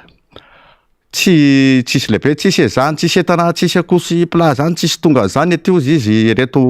polisy eto anosopatrana reto ahoana ary zany de verina tany tsy any aneo ale etako fa mba aiza re etako re olona ava tena etana mbola ohatr'izao zao nenjehako ny voalohany famelomana vady aman-janaka ny maray mpianakaviana na io mba fameloma tena vady aman-janaka ao aiza am'izao mivady aman-janako zao any mba vohatra am'izao andefasana vola zany reo arak'izay mba tombony azo kely zay voangona ty zany herinandro nitady vola teto de inona moa vola ho alefako hoan'ny any tanàna any am'izao ohatr'izay nefa ny io ny famelomako an'ireo any inona ny volanaovana raharaha fitondra raha zao ho avy efa atomotra mihitsy fa hoe ho avy de zay no tena mampalahelo aveo le tonga taty Anosopatrana ako de naverina tany Analakely de niverina teo Analakely indray aiza ho le etako fa tsy any mihitsy de mbola naveriny any any lehibe anareo tonga aty ako tsy menenay le lehibe hoe mba ifampiresahana sy hitarainana hoe mba aiza ny lehibe hitarainana tsy mahazo miditra tsy meny tsy fantatra izay lehibe an'ny polisy hoe hitarainana am'le zavatra misy ohatr'izao ka zay mampalahelo de tsy haiko hoe raha nohaniny le izy tokony na de le plat fotsiny raha veriny sy le forsety kely sy le sotro fikaramana raha hoe nohaniny de ngamba tsy haiko hoe sondotra firy ny gradiny am'le ninana an'le izy de mety sondotra grady izy satria manao ny asany izy zany ary raha nariny any am'zordira le izy de ohatr'izay ihany koa hoe tsy maninona tokony averina le anina fa nisondotra grady nareo nanary an'le fivelomanay vahoaka majinika zany de tokony nahazo voninahitra tsy haiko hoe nahazo voninahitra tahaka ny ahoana izy zany nanary an'le fivelomanay majinika zay ny ohatry fitarainako sy mampalahelo foko tsy hitako tsony zay hitarainana de tsy hitako tsony zay olona azo hitarainana sy hitarainana zany hoe nandritry ny roa andro ianao nivezivezy tonga tany Analakely ianao trerina fetaka nazo anao araky ny resahanao mino zany fa zavatra marina ny resahanao eto amin'ny fandarantsika Rina marina tompoko no resahantsika eto ary matoa mijoro sy manatrika ohatr'izao tsisy zavatra hoe misy hoe lainga sy hoe zavatra atahorako matomona satria efa alahelo tena opoko le izy tompoko ary ianao mitady vola madio ary na fikaramana madio ny fa tsy hoe nangalatra na hoe iny ary matoa za mitsofoka hoe aka ny entako aminatin'ny camp birao polisy misy dikany hoe misy zavatra tiako alaina ane hoe ny zavatra no alaiko fa tsy nenanjay kory no andeha ataon'ny polisy barofo de zay zavatra mahagaga an'le fitondrana le izy hoe nahazo atao barofo zany vahoaka majinika zany sy ny entany ary tsy mbola nahita mihitsy hoe mpivarotra mandendeka hoe idina hoe alaina ny entana angamba tsy nahita zany raha ohatra hoe mpivarotra mipetraka de zay fara sendra ary fantatra fa plany eo amin'ny tanako plat ary akoho no tanako akoho masaka sy plat tsy mba azo tsy mivarotra mipetraka ny dikan'le plat fa mba mitondra latabatra le raha ohatra hoe mitondra latabatra de hoe mipetraka ety fa aretina tampoka no sendra nahazo ana hoe tanako tonga de voan'ny krampy de napetrako le entana de zay no mahagaga anahy an'le izy hoe tsy azoko mihitsy hoe raha olona misy sendra marary zany mandalo amin'ny toerana hoe tsy azo petrahana io ka sendra marary ka torana eo le olona de mandodinana hoe voasazy zay zany ny lalàna ny eto tany malagasy ary ny manarak'izay tokony rehefa hoe tsy azo ipetrahana mihitsy tsy azo ny olona lalovana le toerana tokony asiana fefy mihitsiny asiana fefy tsy mampaninana hoe asiana fefy mihitsy le toerana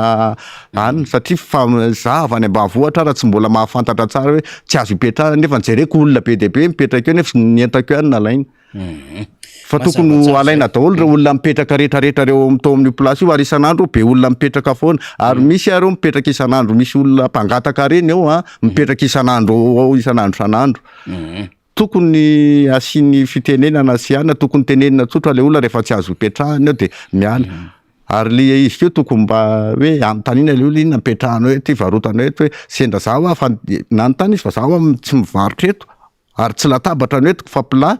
fa narary ny tanako sendra narary krampy tampoka ny tanako ve de ararotina amin'ny aretina mahazo anahy satria reraka le manao an'izao ny tanako am'le mivingitra an'le izy ohatr' zao de krampy le tanako zany de nanao an'izao ny afatra zany no ampitainao amin'izy ho amin'ny be ny tanàna sa ho an'izay lehibe ny polisy munisipaly ny entana moa zany tsy fantatsika ntsony zany na mbola any ny entana na efa nisy ny hinana satria sakafo masaka le izy raha nitehirizina koa tsy fantatra na efa masiso fa zay ny zavatra nahazo anao de mitongotra n'le fitarainana ianao arak'izay fangatahanareo zay zany ampitahoarany afatra satria every fa mba zava-dehibe nitondranao an'izay etaetanao zay zay moa hoe misokatra ho an'ny rehetra zany tsika de mety misy ampitan'le afatra zay ho resanao satria ny talanina Antananarivo zany misy be ny tanàna eto de tokony mahafantatra somary zany be ny tanàna ianao raha teo de azo lazaina fe pikara matsotra zay hoe ny anina an'io tadiavina an'io ary asa madio no ataonao ny ala avilavitra ianao ny akaikina tsiriry be samy mahafantatra sy mahatsapa an'izany tsika rehetrarehetra lavitra anie zany tanangady ny asanao tany tanàna nandeha hiakatra ty andrenivohitra hitady asa kanefa zany zavatra nahazo anao de ampitahoararena maranantsika ny fivahiniananao eto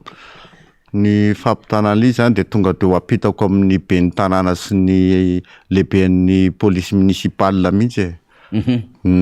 satria mampalahelo de mampalahelo raha ohatra zao mahazo an'le vahoaka malagasy zany le indrindra fa hoe anay majinika hoe tsy mahay taratasy hoe afaka tamin'ny taratasy hoe nahazo baka na diplôma amin'ny taratasy fa zay fantatry ny sainay amelomanay tena no mba hivelomanay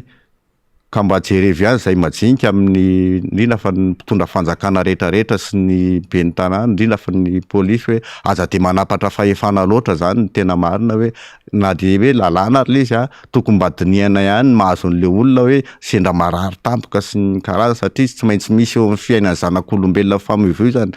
fandaminana fandriam-pahalemana no ny irinay nataonareo fa tsy hoe tonga de zay olona hoe anna rehetrarehetra zany ohatry ny nahazo anahy zany fantako aloha voalohany indrindrany hoe sendra aretina tampoka avy hoe ny krampy ny tahana de tonga de iny de ararotina hoe fanararota-pahefana zany le izy hoe satria raha misy zavatra kely défaut kely de misaotra betsaka ny nareo mandray anay amin'ny ampitan'izao afatra zao eny ary makasitraka isika moa de napetratsika hoe isika miaraka amin'ny vahoaka tsika ary isika tsy manaiky zany tsy ndry azo leny zany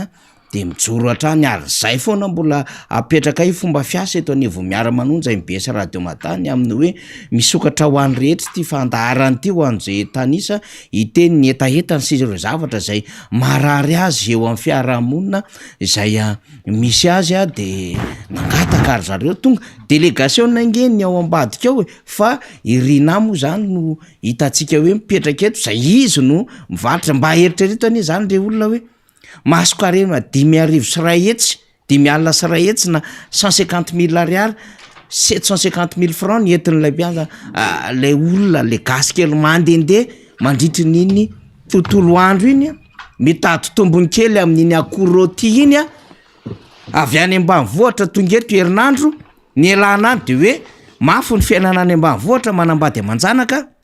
de hitady vola kely ahafahana miatrika indray am'le tompambolena manaraka de inona no hita de hoe misy anabavy mpiantoka de ndao mba hivarotra koa de mazoto le namana de mitondra komandenderaka Tananarivo reraka krampeny tanana de mipetraka de iny de nararotandreo polisy munisipaly raha fitantarany le raha namana teo le izy lasa ny le entana hatram'izao efa mba niezaka kely na mimelela vola araky ny teneniny teo mba hifandaminana tsy nahita ny rariny nanatona niditra tao anatin'le brao mihitsy dia fandrahonana sy fetaka ny nahazo azy araky ny nambarany teo ary mivezivezy aty amin'ny brao ny polisy munisipaly aty anosipatrana tonga tranonala kely tsy mbola nahita marina vahoaka tena azo lazainy tena madinika asa tena faran'izay asa madio asa tsotra fivelomana tena hoe tsy mangalatra tsy misoloky fa tena mitady manao zay fomba ahafahany mikarika fivelomana ohatrin'ireny zavatra maso an'ilay malagasy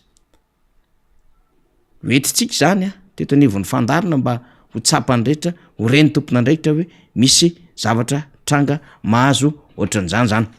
de fa afatra kely amin'ny faly any koa ato ny jerevy kely le telefônina faly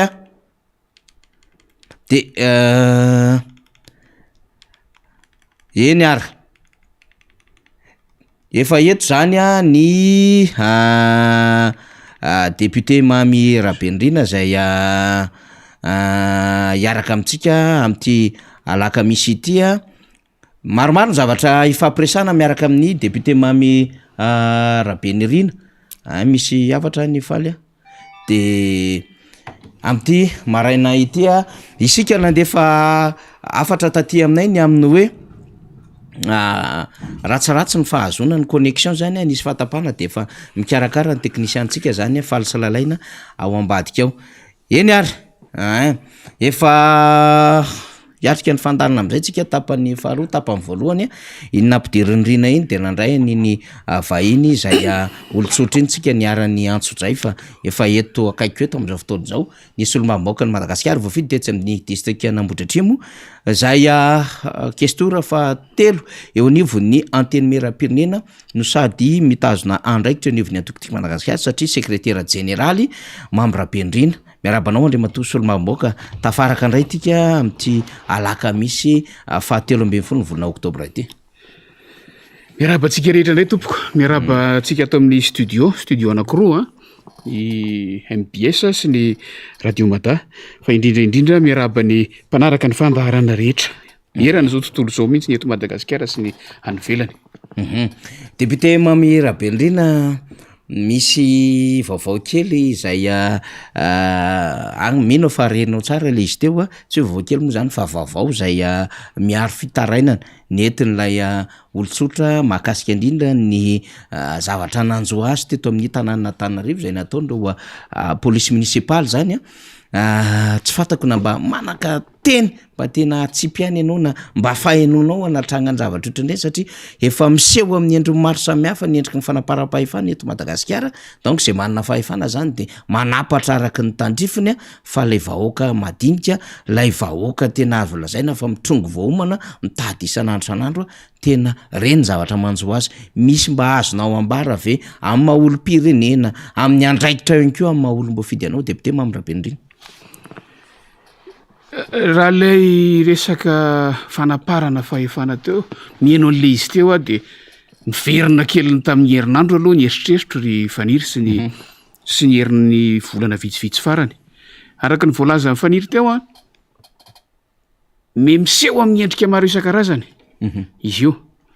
ny atao hoe fanaparana moa zany de ny tsy fifehezana ny fananan zavatra anankiray fahefana ny resaka eto fanaparam-pahefana ny resaka eto fanaparana andraikitra ny resaka eto ny fiaviana io de miainga amin'ny tsy fifehezana ny ilay fahefana ananana na kely io na betsaka ary io faniry eto Madagasikara atao anatin'ny taona ataotsika eto atao anatin'ny 10 taona farany dia lay rafim-panjakana ray manontolo mihitsy miainga avy any amin'ny faratapony ka hatraty amin'ny farany ambany no miaina an'io zavatra io zay le hoe miainga avy any ambony ny ohatra raisin'ireo rafitra rehetrarehetra ireo ka raha ohatra ireny agent de police municipal na agent de police communal ireny na mpitandro filaminana amin'ny akapobeny matoreny sa manao an'ireny de ilay any amin'ny faratapo lay tompona andraikitra ilay mpanendry azy ilay mpife azy mihitsy reny mihitsy a no efa tsy mahafe azy tsony ary tsy mahavita manomeny fiofanana sy manoro azy arak'izay tokony ho izy ny fitananandreny andraikitra sy fahefanananandreny na kely io na betsaka ho de zay no mahatonga nyreny olona ireny mibrioka amin'ny tsy tokony ho izy averiko eto foana fa ny aty fomba fiteniko ny hoe mila matianina ny sehatra rehetra ny sehatra asa rehetra mihitsy fa tsy hoe sehatra asa vitsivitsy sehatra asa rehetra ny andraikitra rehetra mila matianina ny olona zay mitazona an'ireny andraikitra ireny satria rehefa tsy matianina reny lasa vonjy tavanandro lasa natao hinanana ny itadiavana ny andro hoany fotsiny fa indrindraindrindra zao lasa mibrioka de hoy ato hoe miverina kely tamin'ny herinandro nyresaka tetotsika efaniry ny olana nitranga tany amin'ny faritra varatra ny distrikty Ambohidratrimo iny tsara levenana moa ny maty na izany naty zany ary mbola alahelo ny fokon'olona amin'ny mpitandro filaminana ny naminony miaramila ny DSS aniny zanak'olona tao amin'iny tanàna iny kanefa mampalahelo ry faniry zao mipoitra daholo fa misy izany fanararota-pahefana izany fanaparana fahefana ny ambanivohitra amin'ny vahoaka madinika izany misy karazany hafa inona afaty olona teo no ao fa mifampitohy tamin'iny nisy andiana miaramila le reo atao amin'ny hoe DSS nandasy taloha ihany reo natao hampandry tany iaro ny vahoaka manoloana ny etraketraky ny mpananobohitra sy ny dahalo na andratra ihany koa raim-pianakaviana anankiray ary rehefa tonga tany taty amin'ny hôpitaly taty Antananarivo raim-pianakaviana io 3 andro taty aoriana maty no ioratrana azy io tany amin'ny commune atao hoe Manjaka Varadrano ao amin'ny distrikty Ambohidratrimo ihany koa nitrangana zany ary mbola miaramila no nahavanina zany loha zany efa mandeha koa ny famitorana ary zahay de tsy anaiky raha tsy fantatra amin'ny marina amin'io ary tsy anaiky raha tsy hita ny rariny sy ny hitsiny amin'ireny zahatra rehetrarehetra ireny fa dia makahery ihany koa ny fianakaviana sy ny fiarahamonina rehetra amin'ny ireny trangan-javatra ireny tranga anankiray koa mbola miaramila ihany koa tany amin'izany commune atao Avaratsena Sahalemaka zany any Sahalemaka tonga de manao ahoana re zany forcine hoy izy fiteny frantsay sa fiteny vahiny ny amin'ny ireny vehivavy zany hoe manao tentative na viol avy hatrany eo amin'le tanàna reny lay vehivavy zay hitany metimety amin'ny eritreriny anga na metimety amin'ny adalàna reny zany ny zavatra ataony reny olona manana fahefana faran'izay madinika reny ary manapoka basy tena mipoka amin'ny basy tamin'izay rehefa namaly azy le vehivavy zany fanirana zavatra mitranga eto Madagasikara de hoy ihany ametraka fanontaniana fa angatsy misy isany moa io bala ampiasain'ireny mpitandro filaminana ny ambanivohitra an'ireny tatanatin'ny herinandro vitsivitsy daholo ny trangana zany ny zavatra zany a de mitantara eo ile tovolahy tonga teto iny ny zavatra nitranga tamin'ny teto Antananarivo de tsy gaga maheno an'izany satria efa zay mihitsy koa ngamba no hitaizana an'ilay mpamitahiraka tokony andamina eny amin'ny vahoaka fa tranga anankiray teto Antananarivo renivohitra tsy hitariko lavitra be ty zao ankehitriny zao fa ho avy ny fotoana hitarany zany fa manompareny mivantany reny agent de police municipal reny na iza eo rehefa misy resaka atao aminy ka tsy mifanaraka aminy fa de eto de miteny hoe ho avy ny fotoana hitarany zany fa tsy manaiky an'izany ny vahoaka tsy ianareo no iza akory ianareo lehibe andrefa tsy mahafe azy ianareo de ianareo koa no tokony miala amin'ny andraikitrareo fa eto a de manamafy fa tsy zakany vahoaka tsony ny fomba fifampitondrana eto Madagasikara Antananarivo renivohitra ny resaka teo fa eto Madagasikara amin'ny akapobeny io ka na inona endrika isehony zany fanaparana andraikitra izany zany fanaparana fahefana zany fa madinika ingeza ny fahefana zany kanefa ataoko hoe ilay olona nomena le fahefana mihitsy no tsy misy santany e zay ny dikany angambany fa de eto a de miteny hoe ho avy ny fotoana tsy azaka ananrenitsony fa tsy ianareo nanao didiko fe lehibe eto an-tanàna eto zay ny tsy asitra faniry fa raha ny eto an-tananarivo amin'ny akapobeny ny resaka disiplinina zay ny tokony ho apetraka eto a kanefa ny olana de ny tokony hampiatra azy zany no vao maika manao tao foana ka mibirioka tanteraka voaray an'izay rehetra tandrify azy moa zavatra ohatran'izay ary ataontsika hoe tsy madinika zany fa goavambe satria le fahefana mihitsiny fandraisantsika io tamin'ny fandarana zany malaza hoe tsy hain'le tompo-pahefana no mampiasa n'le fahefana eo an-tanany de miborika arak'izay tokony izy satria l'exemple avy donc araka ny teny député membre Bendrina teo hoe mainga avy aty ambony ny ohatra de zay tahafin'ny olona ty ambany zany am'le hoe zao ny ataony any ambony de manao randra-tarihina daholy hatraty ambany zany rehetrarehetra zany de mbola asa goavana miandry atsika zany ry ty tanindrazana sy meritreritra fa hanavitra nyty Madagasikara ty satria efa misy zavatra tena miapotika de ny toe-tsaina de efa potika le toe-tsaina de meritreritra araka ny zava-misy zany lay olona zay tompo-pahefana ny aminy hoe anay zao ny tanàna zay zao ny tompony manana manda zay zay tiana hanaovana azy le izy de le vahoaka zany a tena misedra sy ary miaina zavatra tseraniaina zay nenotsika teo zao hoe zavatra kely fivelomana madio tsy tokony problema be kanefa misy olona tsy mahazaka an'le fahefana kely de mihevitra azy hoiza le olona kely mba manana fahefana eo anatrehan'le vahoaka madinika na de azo lazaina hoe mitrongo vahoomana mitady isan'andro malotoloto lamba malotoloto kiraro malotoloto kapa de tokony atao am'zany ve le malagasy mpiray tanindrazana ny olona sara mo ny olona ambony ary mo sany sasanopaina manana maiza azy de zay le tiatsika tenena hoe tena mba hovay le toe-tsaina indrindra manana anjara sy andraikitra lehibe an'zany le velona fampitondra fanjakana am'izao fotoan'izao satria manome ohatra ratsy amin'ny fomba fiaina na fomba fitantanana ny firenena zany zay ny amin'iny député membre Bendrina ny fampidirina atao anatin'ny fandarana netindrena rabe mananjara teo a dia nitondra ny fanadidina nataon'ny gazety mpiseho isan'andro iray ary nahafahany isika eto anivon'ny fandarana zany nanokanokatra ny saina ny amin'ny hoe fahiny ty zava-misy ty goavambe ty raharaha ty satria eo koa moa zany le olana de hoe tsisy afa-tsy vaovao ratsy foana no re momba ny Madagasikara de inona vahoaka ny rina teo le izy araka ny fanadidina ataon'ny gazety mpiseho isan'andro iray mikasika an'le hoe blanchiment d'argent na famitsimbola eto Madagasikara sy financement na terrorisme financement du terrorisme zany hoe famatsimbola ho an'ny mpampiororo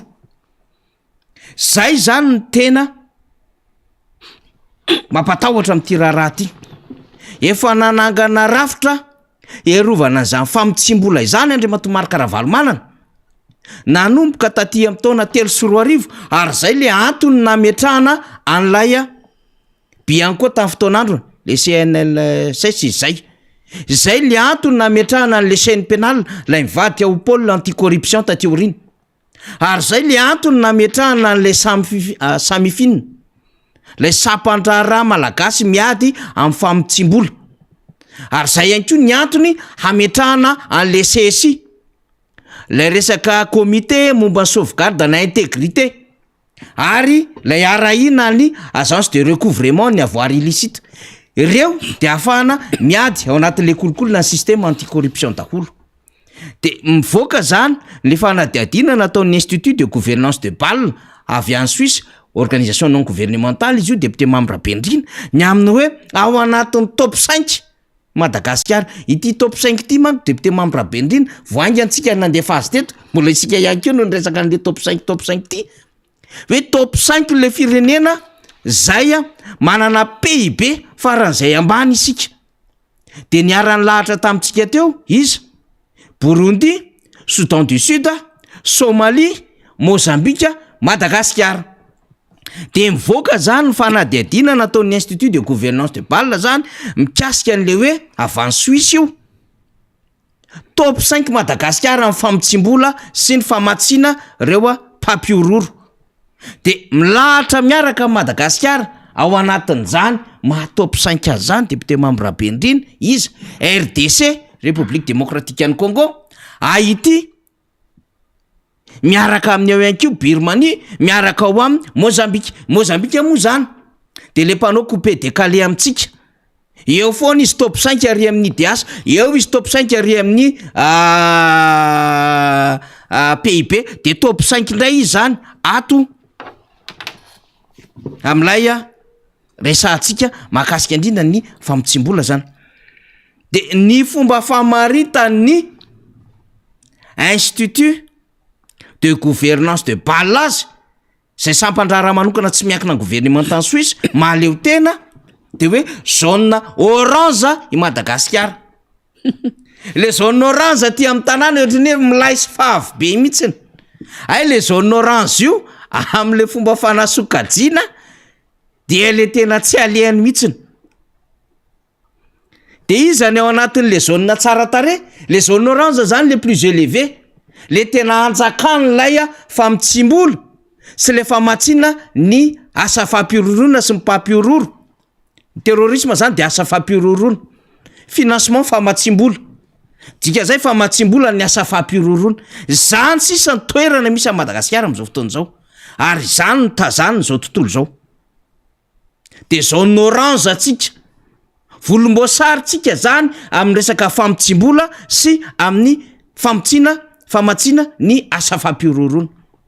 manerana zao tontolo zao araky ny nambara ho isika tao anatin'iny fanadihadiana ary classement navoaka ny Institut de gouvernance de Bâle tany Suisse ny zone verte zany na faritra maitso dia Finlande, Suède ary Islande no ao anatin'ny zone verte de izy ndray reo ndray ao anatin'ilay pays scandinave efa nyresahantsika de raha miverina ny adihevitrytsika raha ivolana an'asy zay raha mitadidiny lesona tsara tsika de hoe anisany tsara toerana ao anatin'ilay IDH na ny indice de développement humain reo firenena ao anatin'ireo scandinave reo de ao anatin'izany Norvège ao anatin'izany Danemark ao anatin'izany Finlande ao anatin'izany Suède ao anatin'izany Irlande ao anatin'izany Suisse i Madagasikara ary amin'ny laharana tsy fakahitana ary misy an'le Madagasikara am'le fampandrosoana ny mahaolona zay misy indicateur marobe de ity ndray am'le blanchiment d'argent misy indicateur marobe anasokajina an'lizy ahitana an'izany fanadihadiana zany député membre Rabendrina izao ny toerana misy amin'ny Madagasikara tsara angambana mba hitondrana fandalina fanadihadiana izay député membre Rabendrina satria everitsika fa liana ary mahakasika amin'ny fiainan'ny vahoaka sy ny fiainam-pirenena amin'ny akapobeany zany zavatra hoentsika anatin'ity fandaharana zay député membre Rabendrina ity sehatra famotsim-bola ity na ny ady atao amin'ny famotsim-bola de somary ho an'ny fomba fijery sasany somary tsy tena omendanja zay faniriny zavatra hitantsika indrindra eto Madagasikara indrindra tany amin'ny vanim-potoana talolo tany tsy nomendanja toy ny ady tamin'ny kolikoly ady amin'ny kolikoly sy ny ady isan-karazany zay everina fa ho eloka be vava everina zao tontolo zao fa eloka be vava fa isika teto Madagasikara rehefa nanaoso ny fifanarahana iraisam-pirenena isan-karazany anisan'izany ny zavatra ny fanarahana tamin'ny fivorimben'ny firenena mikambana faharoapolo tamin'izany fotoana zany dia dikan'izay de nanapa-kevitra Madagasikara fa iroso iara-iombona am'izao tontolo zao am'ty karazana ady ty somary tsy nomendanja ho izy ty satria noeritreretina hoe ady amin'ny zavatra tsy hita maso zay foana moa miady amin'ny kolokolo zany miady amina velo miady amina zavatra tsy hita maso zay fomba nanoarana azy tamin'izany kanefa ny vokatry le izy rehefa avy eo vokatry le ady rehefa tsara ny vokatra azo dia hisy vokany lehibe de lehibe tokoa eo amin'ny firenena amin'ny lafiny maro mihitsy ary eo am'dingana maro amin'ny lafiny ara-toe-karena indrindraindrindra amin'ny dingana maro amin'ny fifandraisana am'izao tontolo zao ka rehefa nanapa-kevitra Madagasikara tany am'vadiky ny 20 taona lasa tany ka nanao soniny fifanarahana ny raisam-pirenena tamin'izany fotoana zany de araky nyvoalazany faniry teo tany amin'ny taona 3 nanomboka ny roso dia mivoaka ny lalàna laharana fa 4 misy ny lalàna mifeny ady amin'ny kolikoly afiny fa ty lalàna mife sy mametraka ny samifinina ady amin'ny famotsim-bola samifinina nasampandrara malagasy edina amin'ny famotsim-bola de na le zay anarany zay ary de mahatonga mahalasa fisainana lalina hoe inona moa zany vola fotsina vola lokoina ve ny vola sa atao ahoana de rehefa adikatsika amin'ny teny frantsay izy de hoe blanchiment d'argent de mbola ohatrany lasa zavatra tsy tena azo tsapaitanana sy tsy hita amin'ny maso le resaka hoe aizany misy vola lokoina fotsifotsy ve sa sasana diovina inona ny tena dikan'le izy de zay no mahatonga le firenena sasany anisan'ny zany tsika teto Madagasikara talohan'izany vanim-potoana zany tsy nahazo an'le izy fa indrindra koa tsy mbola politika ny mpitondra fanjakana tamin'izany fotoana zany ilay ady amin'ny famotsim-bola teto Madagasikara fa rehefa niombonana teo am'izao tontolo zao teo amin'ny rafitry ny firenena mikambana le izy de tsy maintsy niarahana ny rona satria avery atsika am'izay fifandraisana am'izao tontolo zao zay de hoy hoe rehefa nivoaka ny lalàna 4 de nitsangana io samifinina io tany amin'ny taona 7 tany hoany nitsangana ary aperinasa avy hatrany inona moa zany le atao hoe famotsim-bola rehefa tena dinihana le izy ny amezana azy de zao ny atao hoe famotsim-bola de misy ny vola maloto de diovina de mbola eo ihany zany mipetraka amin'ny fanontaniana hoe ahoana zany vola maloto somary iomezana kely hoe nisy fotoana nentanina teto amin'ny firenena fikajiana ny ravim-bola taratasitsika io indrindra ho an'ny mpivarotra isan-karazany izay mikirakira vovoka sy mety loto isan-karazany mety animba ny ravim-bola tsy izay akory le izy tsy hoe fanadiovana nyreny ravim-bola maloto ny charbon reny tsy hoe famotsiana vola maloto latsaka tany naty fotaka na voatahiry sy bobongolo tany fa ny atao hoe vola maloto eto de ny vola azo avy amin'ny loharanom-bola anankiray tsy manara-dalàna zany hoe loharanom-bola anankiray ivelany ny sehatr'asa ara-dalàna ary mahavoasazy ny nahazoana an'le vola zay le eloka be vava azy de mahavoasazy ny fampiasana an'le vola fa mba hahafahana mampiasa le vola satria io tsy vola ariary 2 tsy vola ariary 100 tsy vola ray alina tsy vola ray tsy vola ray tapitrisa tsy vola ray lavitrisa fa mandavitrisa maro de maro io miodina eran'izao tontolo zao ary manimba ny kajy eo amin'ny lafiny ara-toe-karena mandiso ny fomba fijerina lafiny ara-toe-karena na eo amin'ny firenena anankiray na eo amin'ny fifandraisana ara-barotra indrindraindrindra eto am'izao tontolo zao satria rehefa mivoaka avy any amina ataotsika mivantana hoe vokatry ny trafika anankiray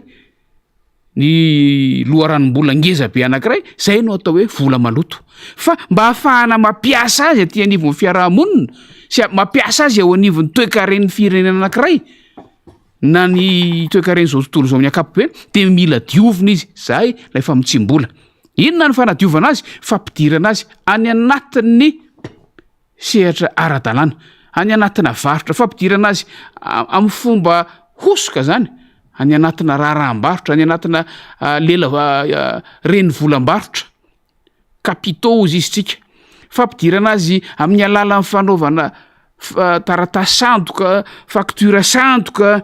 amin'ny alalan'ny firaisana tsikombakomba amina orinasa mitsangana ara-dalàna anankiray ka fampidirana nyreny vola maloto reny any anatin'ireny volan'ireny orinasy ireny amin'ny anaran'ny fanaovana amin'ny alalan'ny fanaovana asa soa isan-karazany any andafy any any velany any moa fantatsika efa misy ny fanaovana lavanty an'ireny entana isan-karazany ireny na entana tranainy na entana manana ny sandany manokana na entana isan-karazany ireny ampiasaina reny ny lasa lalana famotsinany vola dia avy eo tsy fantatra intsony fa tafiditra amin'ireny ataontsika hoe circuit financier ara-dalàna ireny le vola maloto rehefa avy eo voafotsy izy amin'izay de eo le mahatonga le fahadisoana amin'ny fomba fijery sy ny fomba fikajiana ny toe-karena anankiray ka raha ohatra zany tsika ka voaklasy amin'io voalazany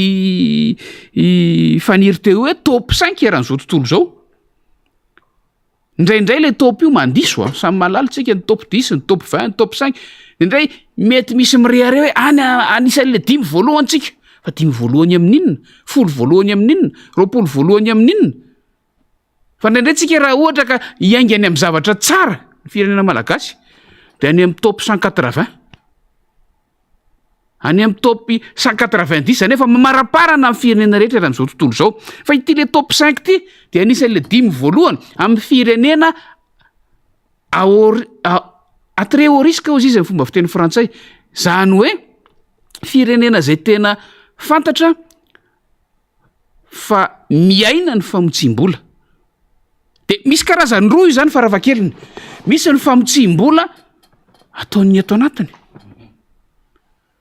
tsy te hiteny hoe mpandrahara mety azo lazaina hoe fandraharana anankiray ny famotsim-bola ny ananinany fa famotsim-bola mivantana zay metraiky mivantana amin'ny tsenam-barotra isan-karazany eto anatiny eto Madagasikara ary metraika mivantana amin'ny toe-karena eto Madagasikara ary mazava ho azy fa tsy isy fiatraikany tsara akory ho an'ny vahoaka tsy mandady arona fa fiatraikany tsara de ho an'ireo mpamotsy vola ihany zay zany any karazany anankiray fa misy ny fiatraikany eo mivarotra iombonan'izao tontolo zao toe-karena iombonan'izao tontolo zao ary zay no mahatonga an'izao tontolo zao manara-maso ny firenena rehetra de fantatsika amin'izay ny loza mitatao amin'ny firenena anankiray zay miaina n'io famotsim-bola io ka raha tafiditra amin'le top 5 tsika hoy lay ivitoerana anankiray avy any Suisse mahita an'le izy rehefa tafiditra ao anaty izy ampahafantariny an'izao tontolo zao zay rehefa tafiditra anatina listra mainty tsika lista noira hoe tandremo fa Madagasikara zao ohatra ny faritra eto Madagasikara ihany zone orange moa no lazany azy teo fa zone rouge tandremo fa amin'ity faritra eto Madagasikara ty de faritra Bedalo ohatra zany fa ohatran'izay zany tonga de le firenena malagasy mihitsy no hitandrema an'izao tontolo zao amin'ny fiaraha-miasa misy karazany be dia be fiaraha-miasa amin'ny fandraharahana fiaraha-miasa ara-barotra fiaraha-miasa ny fifanampiana isan-karazany amin'ny fifanampiana maha-olombelona ny ady humanitaire sy ny endrika hafa iaraha-miasa ka isin'ny fifanakalozana ara-bola midiky zay fa rehefa ao anatin'iny lista noir iny tsika ny dikan'izay akolaka de efa miteny amin'ireo mety ho mpiara-miombona antoka hoe asakasaka reo zay hiditra ao de mampiena ny fitokisan'izao tontolo zao ny firenena malagasy ny ao anatin'io lista top 5 any Madagasikara ny dikan'izay tena zava-dehibe ho an'ny firenena anankiray ho an'ny fiarahamonina anankiray ho an'ny toe-karena io firenena io ny fahafantarana ny indisy na ny toerana io firenena io ny amin'ny tany io fisiny ny famotsim-bola sy ny kolikoly io rehefa miresaka famotsim-bola de miresaka kolikoly ary rehefa miresaka famotsim-bola sy kolikoly de miresaka eloka miresaka crime ny dikan'izay tsy mifamonoan'olona sy ny fangalarana hita maso objet anankiray sy zavatra fa iainantsika andavanandro fa any ambadika any reny angamba le ataontsika hoe dalo any ambany latabatra raha misy ny dalo ambony latabatra sy misy ny dalo an-tanety fa reny tena anisan'ny mamotika firenena satria ny taremarika teraka reny ny fandalinana ara-toe-karena teraka reny de tena mamotika tanteraka ny toe-karen'ilay firenena ary mpanao an'ireny anisan'ny fahavalo-pirenena voalohany satria anisan'ny manangona ny tarehimarika sy ny reny vola miasa eo amin'ny firenena anankiray makany amin'ny lalana maloto ary andian'olona vitsy vondron'olona vitsy no mahazo tombony amin'izy de mbola manamafy an'ilay fandaliana ny pahitoekarena hoe eto Madagasikara nge mbola pirofo zany eto Madagasikara efa memanjavona tanteraka mihitsy ilay klasy moyenne ina lay vondron'olona sarambabe bahoaka eo afovoany fa tonga de ny mantra sy ireo mpanan-karena zay miaina sy mahita loharanom-bola isan-karazany tsy lazaina intsony fa dia loharanom-bola maloto reo sisa misy eto Madagasikara ny dikan'izay averiko fa tena zava-dehibe amin'ny firenena anankiray ny fahafahana mamantatra sy indrindrandrindra ny ady atao amin'io famotsim-bola sy ady amin'ny kolokolo io fa ny olona eto Madagasikara zany de zao 4 taona 20 taona teoriana faniry tamin'ny nametrahana an'io tamin'ny andro ny fitondrana président Ravalomanana nametrahana an'io nisy zany ny tanjona nisy ny tanjona tamin'izany fotoana zany ny andeha amin'ny sehatra maro amin'ny fanadiovana ny sehatra maro ary anaraka ny fenitra iraisam-pirenena amin'ny tena atao hoe fandrosoana tamin'izany fotoana zany fa taona 7 sy 4 moa nitsangana ny samifinina 7 sy 4 angamba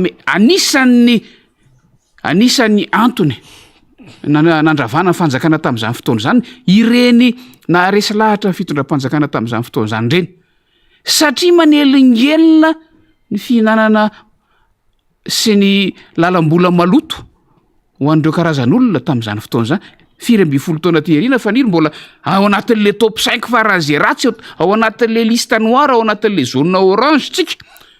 ary eto moa zany de mazava be ny dikan'le loko orange raha zao tontolo zao rehefa zao no mipoitra loko ratsy any États-Unis fatatsika inona ny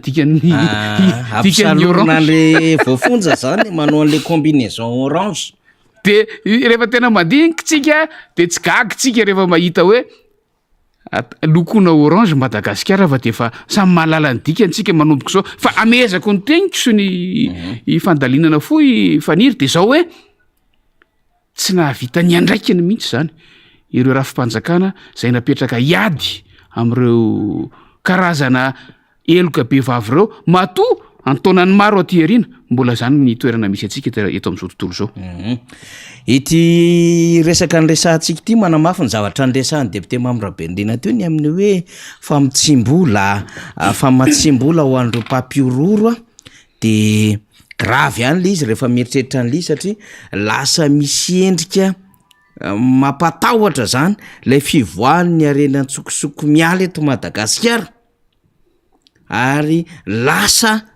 mampatahotra ihany koa hoy isika ray zay fa faharoa de ny fisin'ireo teratany vahiny zay mahabe resaka eo anatrehan'ny ady hevitra eo amin'ny sehatra iraisam-pirenena zay tonga eto Madagasikara de alaim-panahyko député Mamy Rabendrina mamerina ny fanadihadiana nataon'ny mpanao gazety teo amin'ny sehatra iraisam-pirenena momba ny hoe tafiditra tamin'ireo firenena zay ny voatsiny roa vola i Madagasikara tamin'ny fifidianana ary tafiditra am'ireo mbola larana anoany amin'izay tenentsika zay any amin'ireo firenena vitsivitsy 5-10 koa nisy amin'ny Madagasikara tao anatin'izany resan'izany raha hita amin'ny faly iny nataony i24 news iny zany mikasika indrindra le hoe famatsim-bola tany amin'ny 300 millions de dollars tany zay nataony Rosianina izay raha tsy diso ny fitadiko de tafiditra anatin'izany ny raharaham-pifidianana famatsim-bola daholo zany fa anisan'ny zava-dehibe ihany koa ny resahan'ny fanaovana gazety teo amin'ny sehatra iraisam-pirenena ny fidiran'ilay groupe Wagner ary anisan'izany eto Madagasikara zay fitandrona amin'ny filaminana tsy miankina privé rosianina kanefa misy mampiasa avaty ambadika zay mamahatra any amin'ireo firenena everiny fa ahafahany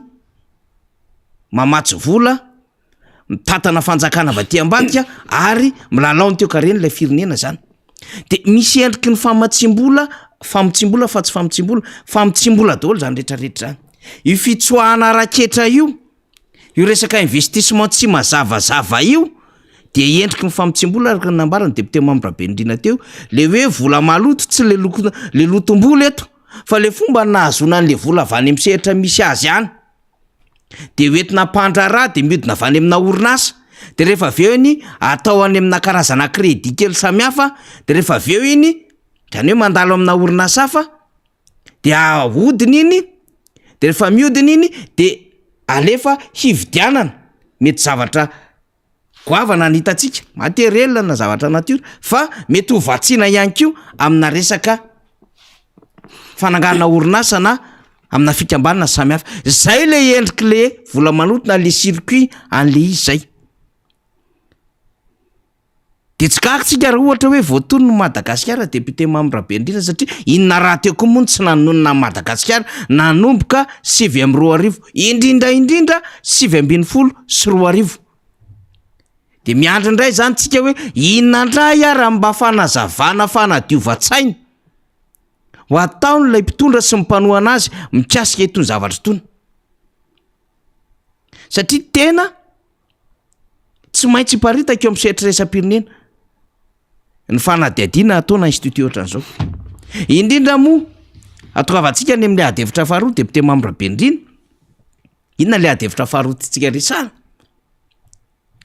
lay resaka hoe financement na terrorisme satria be loatra le olona mivezivezy eto Madagasikara malalaka ny fidirana malalaka ny fivoahana ary na misy aza mahazo ST na de malagasy mbola tafavoaka eto Madagasikara mainka afa vahiny manambola de mivahiny manambola manapatra ny fahefana eto Madagasikara de voanare indray tsika député Mambrabendrina tamin'ny herinandro amin'ny hoe niatrika ny raharaha teo anivon'ny fanjakana Seseloa ny adevitra mahakasika ny fatratrarana volamena 20 kilao de adevitra raha ny fizarambavao samihafa zay hitantsika tany any tambazotra sosialy tany ny aminy hoe ny amin'ny amerenana izany volamena zany sy ireo olona voakasika zany raharaha zany tany Sesela zany de raha miresaka volamena tsika tsy hitanisa-tsony tsika andreo karazam-bolamena maro be fa tianao fampitsahivana fotsiny tsika hoe nisy raharaha-bolamena 7 kilao tsarotsika tsara mihitsy lay tamin'ny Desambra 2020 de tao amin'ny aéroport international Johannesburg tany Afrika Atsimo tao amin'ny Olivier Thabo Mbeki no nahatratrarana an'izany hery taona taoriny io de nisy fahatratrarana volamena 7 kilao ndray zany hoe ny 20 Desambra 2021 tany Komoro iny lay nampipoaka le adevitra mahakasika ministry ny fitsarana teo aloha sy nahavoatonina teratany karana malagasy vitsivitsy mbola voaresaka tao aorianan'io adevitra io ndray mahakasika amina volamena nanjavina tamin'ny Jona 2024 3 kilao tao amin'ny kofrany ministerany Arenakibon'ny tany député Rabendrina ary tamin'ny 5 volana Aogositra ty tamin'ty taona ty dia volamena 17 kilao ndray no tratra Tetsivato zany iny zava-misy le zany tsy mba hoe tsika hoa tsy miadevitra tsony ta hoe 1 kilao 2 kilao 3 kilao 5 kilao misy ary nasisika tany nava-pitombenana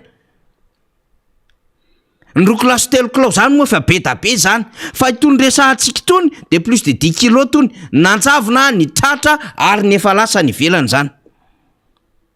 de mandeha ny adevitra eo ny seritreram-pirenena edikevitra eto Sesela momba ny volamena malagasy ny fatratrarana azy sy ireo teratany malagasy efatra edikevitra eto Komoro mahakasy any 49 kilo d'or dia nalaina avy any reo malagasy zay voaresaka ao anatin'izany edikevitra any Afrika Atsimo edikevitra any Dubai ny endritsika sy ny fatatsika zany akoatrin'izay mbola tsy voaresaka eo amin'ny seritreram-pirenena ahoana nefa na ahoana ny tsy ho voaresaka tsika ao anatin'le blanchiment d'argent sy ny financement na terrorisme izao ara ny fanondranana atsokosoko ny arem-pirenena indrindrandrindra volamena fotsiny resantsika miainga avy eto Madagasikara akoatrin'ireo zay mahazo permis sy agrément mitrandraka sy ambeverina eto Madagasikara zay raha tadiavina ny circuit financier an'izany rehetrarehetra zany de mampanabe ny any ny aminy hoe mba tena vola madio ve mo no ahodiny reny investisseur reny mampiasa ny volany eto Madagasikara asany samy finina ane zany fa tsy mijery fotsiny samyfinina ny am'ireo mpandrara zay mety hoe efa zanatany na mpandrara malagasy mampiasa vola anaty fa ahoana ny fidiran'ireny vola ireny fa mezivezy eo anivony banky centrale na mandalo any am'ireny banky primaire rehetrarehetra na manao fa mitsimbola amin'ny alalan'ireo vahiny zay misa investir manangana orinasa na manohana amin'ny alala ny fikambanana samihafa petsaka ny zavatra tiatsika hoe resahana am'izany de zao zany tsika voaresaka indray misetrarezam-pirenena depute membre Vendrina volamena tsy mety vita mihitsy ny eto Madagasikara de nefa efa malaza le resaka illicite ty na trafic illicite io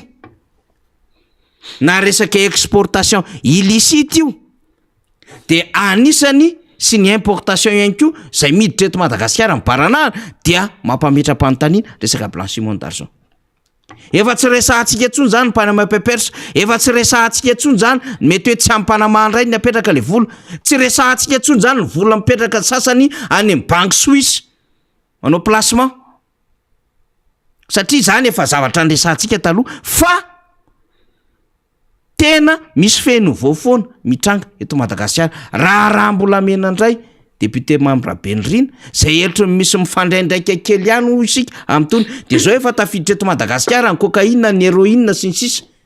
lasa plaque tournante hafahafa zany koa Madagasikara amina trangan-javatra ohatr'izany ary tena tsy fakahitana mihitsiny hoe tratra indray vahiny tary resaka héroïne tratra indray tary resaka cocaïne le drogue amin'itsy le drogue malefaka efa lefa drogue efa le toena mahery vaika be mampanabe ny ihany ty raha ty député membre Vendrina atongavantsika amin'ny adevitra faharoa mikasika nytony raharambola meny tony zay mety misy ifandraisany ihany zavatra nresahantsika teo fa na izany na zany rehetrarehetra zany de zao ny fanjakana daholo no mampame malalaka sy mahabaranahany satria goragora le resaka gouvernance eto Madagasikara député membre Vendrina raha ny vaovao misy no arahana ohatra fotsiny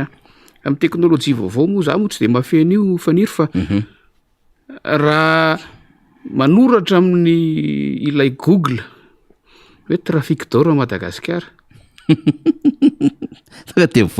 tsy lany lanina mihitsy ny article milaza azy eo tena tsy lany lanina ary tena misy mipoitra foana misy mipoitra manako lazaina zany manako lazaina ny rehetra raha vao zay no atao sujet-na resaka ary mampalahelo zany ny andrasana zao de top fahafiry Madagasikara top firy Madagasikara amin'io am'ireny trafika isan-karazany inona lazantsika zany amin'ny fiteny malagasy fa niry trafic illicite top firy tsika fa ity fanondranana volamena fotsiny resaka eto antsokosoko mialy eto Madagasikara ity ndresaka matianina teo fa ohatra mitady ho lasa sehatrasa anankiray mihitsy faniry matianina de eny na tsy tena hoe matianina tanteraka angamba fa lasa sehatrasa anankiray be mpanao ataontsika hoe be mpanao anaty farangososina aloha satria arak'le lazaiko teo hoe be de be le tranga zay ahitana an'le izy ary misarika karazana mpandrahara anankiray karazana mpandrahara vondrona mpandrahara angamba ny lazako azy izay matianina am'resaka fanondranana tsokosoko volamena avy eto Madagasikara fa tetezitsika zao tontolo zao amin'ny andalovan'ny reny entan'ireny ahitana an'ireny tatoato ny tonon'ny faniry teo tany Komoro tany Afrika Atsimo Seychelles Maurice manodidina fotsiny reo fa ny ivelan'ireo faritra manodidina Madagasikara reo mbola zavatra hafa de hoy aho hoe ny tsara metrahantsika fanontaniana de ny hoe ahoana no mahatonga an'io raha ohatra mantsy tena efikasy ilay fomba fiasa sy ilay rafitra miady amin'izany zavatra zany eto Madagasikara tokony tsy mihoatra n'indroa na intelo farafabetsany io tranga io ary le tranga tsy resaka hoe 2 kilao isaky mandeha 10 kilao 10 kilao le 3 kilao zany nge enjakentsa mavesatra nge zany mavesatra zany nyfandanja amitsika zany raha milaza de nahoana tsy mino mihitsy aho hoe tsy vita ny fitondram-panjakana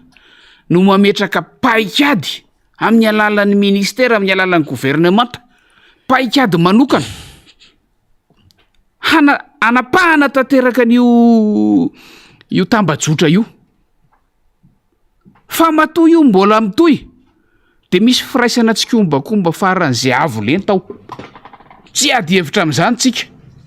ary mino afa mimpandalina rehetra sy mimpanara-baovao resy lahatra am'izany ary tsy anjarantsika eto no miteny hoe iza no miray tsikombakomba amin'iza fa misy avo lenta be io ary vola mandavitra isan'ny $, sy euro nyreny vola miasa amin'io ny mampalahelo fa ny rehefa mandeha any am'ireny toerana ny velany reny anao ka fantatry ny olona hoe malagasy de eny andalana eny tonga de misy ahoana volamena misy volamena misy rongony tena mampalahelo tena mampalahelo fa misy zany satria zay le teneniko hoe lasa toy vakana lasa tambajotra anankiray miala avy aty Madagasikara anisan'ny sehatra anankiray mampalaza Madagasikara io ary rehefa mandinika nge tsika na volamena na tsy volamena ny are-pirenena maro eto Madagasikara any ambadika any tsy diso le hoe afaka melomana amin'ny Madagasikara io tsy diso le hoe tsy ankindoha amina mpamatsy vola itsony fa maninona mbola vao maika midy-doza miankindoha mpamatsy vola am'izao fotoana zao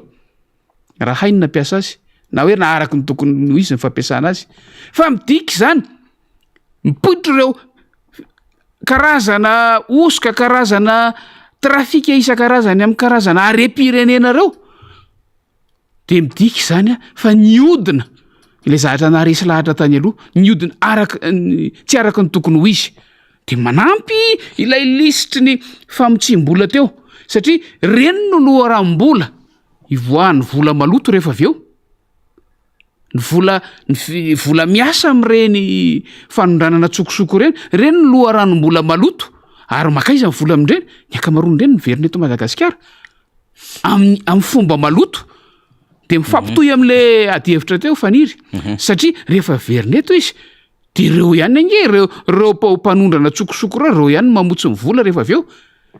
de zay le masampanandalana tena ngeza amin'ny Madagasikara plaque tournante toy izy faniry teo amin'ny zavatra ohatr'izany ary manaitra ny mason'ny mpanao trafika eran'izao tontolo zao satria tonga am'le fiteniny ankizy am'izao hoe mibanaka eto Madagasikara manara-maso ange ndretrarehetra mibanaka eto lalàna misy eto hitsahana tsy ajaina lalàna tokony voasoratana tsy misy sahazany zava-misy eto Madagasikara mipampiatra lalàna tafiditra ny anatin'ny tsikombakomba isan-karazany ny sazy tsy misy dika mihitsy amin'ny lafiny maro de zay le hoe mibanaka eto de voasarika ireo mety ho mpiara-miombona antoka maloto am'ireo mpandraharaha maloto eto Madagasikara de ny lokon'ny Madagasikara ny miova makany amin'ny ratsy hatrany ny endriky Madagasikara ny simba hatrany de ny filarana eran'izao tontolo zao no meratsy hatrany de ny olana koa fa faniry ny tsy tokony ho adintsika de ireo fusible ireo olona migadra vokatra le izy marina hoe any ambadika any tafiditra ao anatin'le lay tambajotra izy na mivantana na akolaka na kely na ngeza fa le tena atodo ireo le tena mampiasa vola maloto eto Madagasikara de miriary ary mirehare eran'izao tontolo zao irehare any eran'izao tontolo zao ny top 5 indray ny amin'ny fananakarena eto Madagasikara irehare any eran'izao tontolo zao ny fiomanana am'zatsy na zaroa fa le olona tokony hiaran'ny sazy raha ohatra ka tena andeha araky ny tokony ho izy ny famotorana miriary fa le olona ataontsika hoe lasa fusible no miitsoka any mandra-pahakory amin'ny akory eny ary ny adihevitra resantsika ohatran'izay eo misetry resam-pirenena manko de everina fa tokony ho raisitsika io zava-dehibe ary ny fandraisana azy ho zava-dehibe de ahafahana manitsy ny dia zany raha mbola azo ahitso isika fa ahafahana ihany koa mamerin-do amin'ny toerana misy Madagasikara amin'izao fotoana izao. Tamin'ny filakevitry ny ministra Omaly dia mitohy amina devitra fahatelo tsika amin'ity raharaha skandale hafahafa ity de ary efa nalefantsika teto ny vaovao tamin'ny Omaly mahakasika indrindra ny antso antarby sy ny vidéo nataona mpitsabo iray tany amin'iny distrika Naparafaravolo iny de nalefantsika teto ihany koa ny feo araky ny efa niparitaka tany an-tambazotra sosialy zay natson'ilay tale paritra ny fahasalamam-bahoaka ao loatra Mangoro tamin'ilay mpitsabo zay nanao ny vidéo fitarainany ny amin'ny tsy nahazoany karama zany sy ireo mpitsabo zay miaraka aminy ao anatin'ny tetikasa UCT zany. Ka izay UCP maromaro kokoa elatsindrina ka ny andriandriny rehetra hoe inona navoaka ny filakevitry ministra de mivoaka tao anatin'ny filakevitry ministra ny amin'ny hoe ny esorina zany lay DRS zay hitantsika atao anatin'ilay tatitry ny filakevitry ministra zany de hoe ministera ny fahasalamam-bahoaka no raisina ny didim-panjakana manafoana ny didim-panjakana larina fa 120 tsipika 700 tamin'ny 7 septambra 120 na ny endriny talepatry ny fahasalamam-bahoaka ao loatra Mangoro. Izy ty tsy tokony hoe lasa raha goavambe ohatran'izao fa lasa nazo raha goavambe izy satria zay daholo ny vokatry le fahefana hoe metraketraka loatra izay olona manana fahefana. Efa nitenentsika teo police municipale, efa nitenentsika miaramila ny tafika any ambanivohitra ny zandary any amin'ny toerana misy azy any sy ny sisa hatramina sefoko tany aza moa nisy olo-mavam-bahoaka de hitondray zany taleparitra ny gouverneur moa tsy resahantsika mibe ny tanàna tsy resahantsika de ohatra ny tony zany DRS directeur régional ny santé publique zany tao loatra Mangoro de naka fanapahan-kevitra ny filakevitry ministra nanaisitra azy satria de hoe miantso ahatra amin'ny filohan'ny republika ozy le DRS rehefa niantso an'ilay docteur izy hoe fa faozany vidéo nataony lazana tokatra aminy hoe ho avy any zay sy ny polisy sy ny zandary ary ny chef district nefa fa nio-kevitra tsotra no ataon'ilay docteur amin'ny fitarainana zay verina fa zoany tanteraka zany tsy misy fanalambarakana amin'iza na amin'iza lay fitarainana tsotra. Ny zavatra azo raisina amin'ny tony fotsiny de hoe malaky aingana be ny fanjakana am'le olona zay azo lazaina fa hoe fusible am'izay tena tiany ho hita eo amin'ny sehatry ny communication ny aminy hoe miezaka maka fanapahan-kevitra le fanjakana rehefa misy skandale ohatran'izany. Tsarotsika voatery ary ngadiro-kapa tany melaky tany misy raharaha na voaresaka azy. Tsarotsika ny esorina tamin'ny toerana ny gouverneur na loatra Mangoro rehefa voaresaka tamin'le raharaha na tovovavy telo Ilzepar sa ozy izy ny adevitra tamin'izany mikasika ny département Ille-et-Vilaine zany de ity nasaotaingana ny DRS nasaotaingana ihany koa ny chef district tany Kongo nasaotaingana ny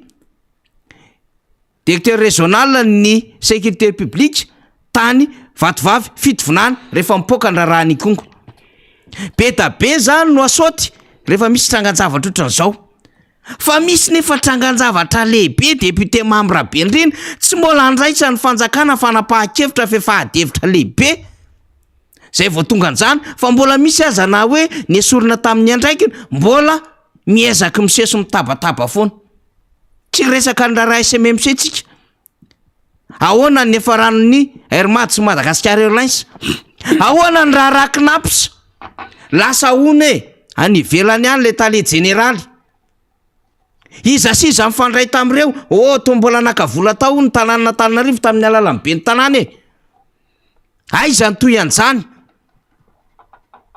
akoatran'ilay tale général Knaps iza ny président conseil d'administration tao an Knaps nanahoana le faran'le raharaha izavony nanao an'le Dolamakota tao anatin'izany raharaha-mbolo zany raharaha ACM aviation civile de Madagascar mikasika indrindra na mahakasika n'ilay 370 kilao na volamena eto sa tsy eto iny raharaha iny olona iny iza no nakandraikitra ka namoaka azy tany ivelany tany atevitra anie zany resantsika izany. Ny volamena nanjavona mbola voatahiry ao anatin'ny gouvernement io amin'izao fotoan'izao le olona voaresaka tamin'izany fotoanandro zany fa ny tatana nandritry ny le fotoana zay nampanjavona an'le volamena. Volana marsa anie no voatendry ny ministra Olivier Ndrainy zay ministra minina amin'izao fotoan'izao 2022. Itsika zao octobre 2022 fa talohan'izay taty amin'ny 13 aogositra 2024 sy 13 marsa 2024 no prime ministre ny intérim tao. Adevitrina daholo ny tao, nandeha daholo ny adevitra makasika ny volamena, nandeha daholo ny adevitra makasika ninona 900 grammes manao hoe vato sarobidy. Aiza hoaiza makasika an'ireny raharaha reny betsaka zavatra azotsika resahana. De maninona fantanina perantsika député Mamirabe indrindra no aingana amin'ny fanapahan-kevitra rehefa le chef district, le directeur régional, le gouverneur no manao scandale le ty amin'ny faritra ety. Zany hoe manomboka amin'ny gouverneur midina zany aza atao mandray décision eo anivony zany fanjakana malagasy zany. Mbola tsy ny gouverneur rehetra rehefa misy karaha. Mbola misy manao ny atao mibobaka be. Fa nefa misy eo anelanelan'izay any amin'ny androm-panjakana rehetrarehetra eo mampiteny anarany. Matsila zako hoe hatramin'ny solombavam-baoaka firifiry moa nitatsika sentrika tamin'ity herinandro ity. Fa nga ireo ihany ve zany no maloto? Mety hoe manapatra fahefana miteny anaran'ny filohan'ny repoblika? Tsy mety zany satria ihany koa lasa mampisantoka andraikitra amin'le olona zay teneninao fa adsony zany. Zay siorintsika fa tsy nisy baiky ny filohan'ny repoblika misy tambadika tany. Fa zay hoa le endriky le fanapara-pahefana lasa entina mampitahotra etseroa ny anaran'le filoham-pirenena hatramin'ny ararahana gaboniara tamin'ny Fianaratsoa nampitaraina Ngamopera. De averintsika ny adevitra misy grand dossier be tabe tompoko vary mangatsika miandry any ambadika any zay mbola tokony andraisana fanapahan-kevitra zay tokony anahiratairana aiza ny raharaha mahakasika an'ireo fa maninona ny tsisy manetsika zany. De maninona no amina trangan-javatra ohatran'izao no misaoty zay tsy tokony hisaoty. Azo andraisana fanapahan-kevitra eo anivon'ny conseil des ministres daholo. Azo andraisana fanapahan-kevitra eo anivon'ireo androm-panjakana samihafa zany rehetrarehetra zany. De zay nitondratsika amin'izy hoe mampalahelo le raharaha. Tsy tsetsatsetsat tsy aritra intsony zany fa ny amin'ny hoe tsara ny fanapahan-kevitra raisina. Misy cyclone foana zany, misy cyclone foana. Isaka herinandro ao amin'le filan-kevitra ministra raha arak'izao endriny zao satria plus betsaka le scandale mandeha le cyclone. Le cyclone moa zany etriny fanesoran'olona rivotra mandalo. Fa mahagaga sy mahamenatra any izy député Mamirabe indrindra misy azonao anapina amin'izay. Alohan'ny hidirantsika amin'ity resaka jirama ity satria ho avy manomboka rapito zany le fahatapahana ho an'ny eto Madagasikara. 2 minitra fotsiny angamba amezana zay hoe mbola manapirofo an'ilay fisiany tsy maty manota sy ny sokajy ny mpitondra eto Madagasikara io. Tsatsaingoka kely moa teo ny teny an'le hoe gouverneur fa na ny gouverneur rehetra raha tsy mitovy ny fragilité ny lazako azy angambany. Misy ny gouverneur karazana scandale angeno mipoitra eto Madagasikara eto fa misy eo anatin'ny herinandro de mitsambikina fusible misaoto ny fusible fa misy efa taona zao na inona scandale mipoitra de eo ihany torak'izany koa ny mpikambana anatin'ny gouvernement de manamafy an'le hoe aiza lay politika ny fanjakana, aiza le ezaka ataon'ny fanjakana na diovana n'ity fitantanana andraraha-pireneny ity fa ohatran'ny voamaika lay fanjakana sanatria no miraitsik'ombakomba mba tsy tena hoe manosika mafy an'ireny ny zavatra mampalahelo ange. Miverina kely ame resaka trafikana volamena teo afaniry reo lay karazana fanondranana tsokosoko volamena avy eto Madagasikara reo de saika nahitana daholo hoe toy le izy ny fitondram-panjakana na olona avy amin'ny fanjakana na fikambana amin'ny gouvernement manao fifampirarana manokana any amin'ny firenena zay natratrarana n'le izy intervention moa ilazantsika azy na inona endriny fa tsy mionona amin'ny lalàna efa misy ny amin'ny fahefan'ny fitsarana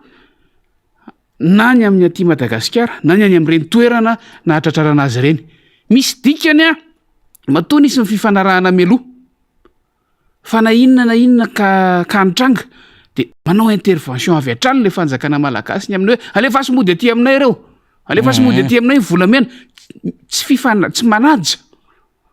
lalàna misy eo amin'ny fifandraisana iraisam-pirenena. Fa ny anao bontolo nisy raha tsaroantsika ndray tamin'ireo asa le tany Afrika Atsimo le 370 kilomètre amby izy iny le saika ezaka zahana ny ratana lalàna vaovao. Mba ahafahana mapiatra n'iny lalàna iny rehefa avy eo tamin'iny fanondrana anankiray ka ny Afrika tratra tany Afrika Atsimo iny. De hoy tsika hoe ilay tambajotra mihitsy no tena efa ato-dongeza be eto Madagasikara no misahana azy ka raha izao no mitohy de tsisy ninina tavela tsony. De niara hiditra any am'le resaka jeramantsika député Mamirabe Mirina maraparanantsika ny adevitra moa satria betsaka ny fitaraina na fanamariana azy tsika ny amin'ny hoe totry manomboka sady l'izy fa tsy miandro zoma. Député Fetra moa zany efa niteny tamin'le izy hoe iny ty raharanjiro raharanjirama eto Madagasikara ty actualité lehibe le izy satria izy ty moa zany de hoe efa betsaka ny famontsim-bola natao teo anivon'ny jirama tsy hita ihany zay raha mampiodina an'le jirama napetraka atao anatin'le hoe sous programme ny FMI zay conditionnena tamin'le FEC fonds élargi de crédit ny raha na jirama ny solika ny armady mbola tsy hita ihany zay raha mahakasika an'le jirama. Napetraka ho anisany nanana plan de redressement ngeza be le jirama mba hoe ho arena fa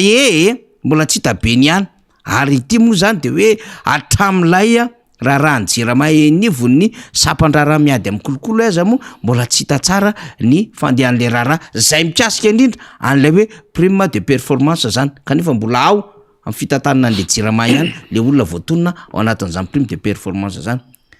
Manomboka rapitso hatramin'ny talata zany dia maizina Antananarivo sy manodidina ao anatin'le RIA réseau interconnecté Antananarivo député Mamirabe Mirina.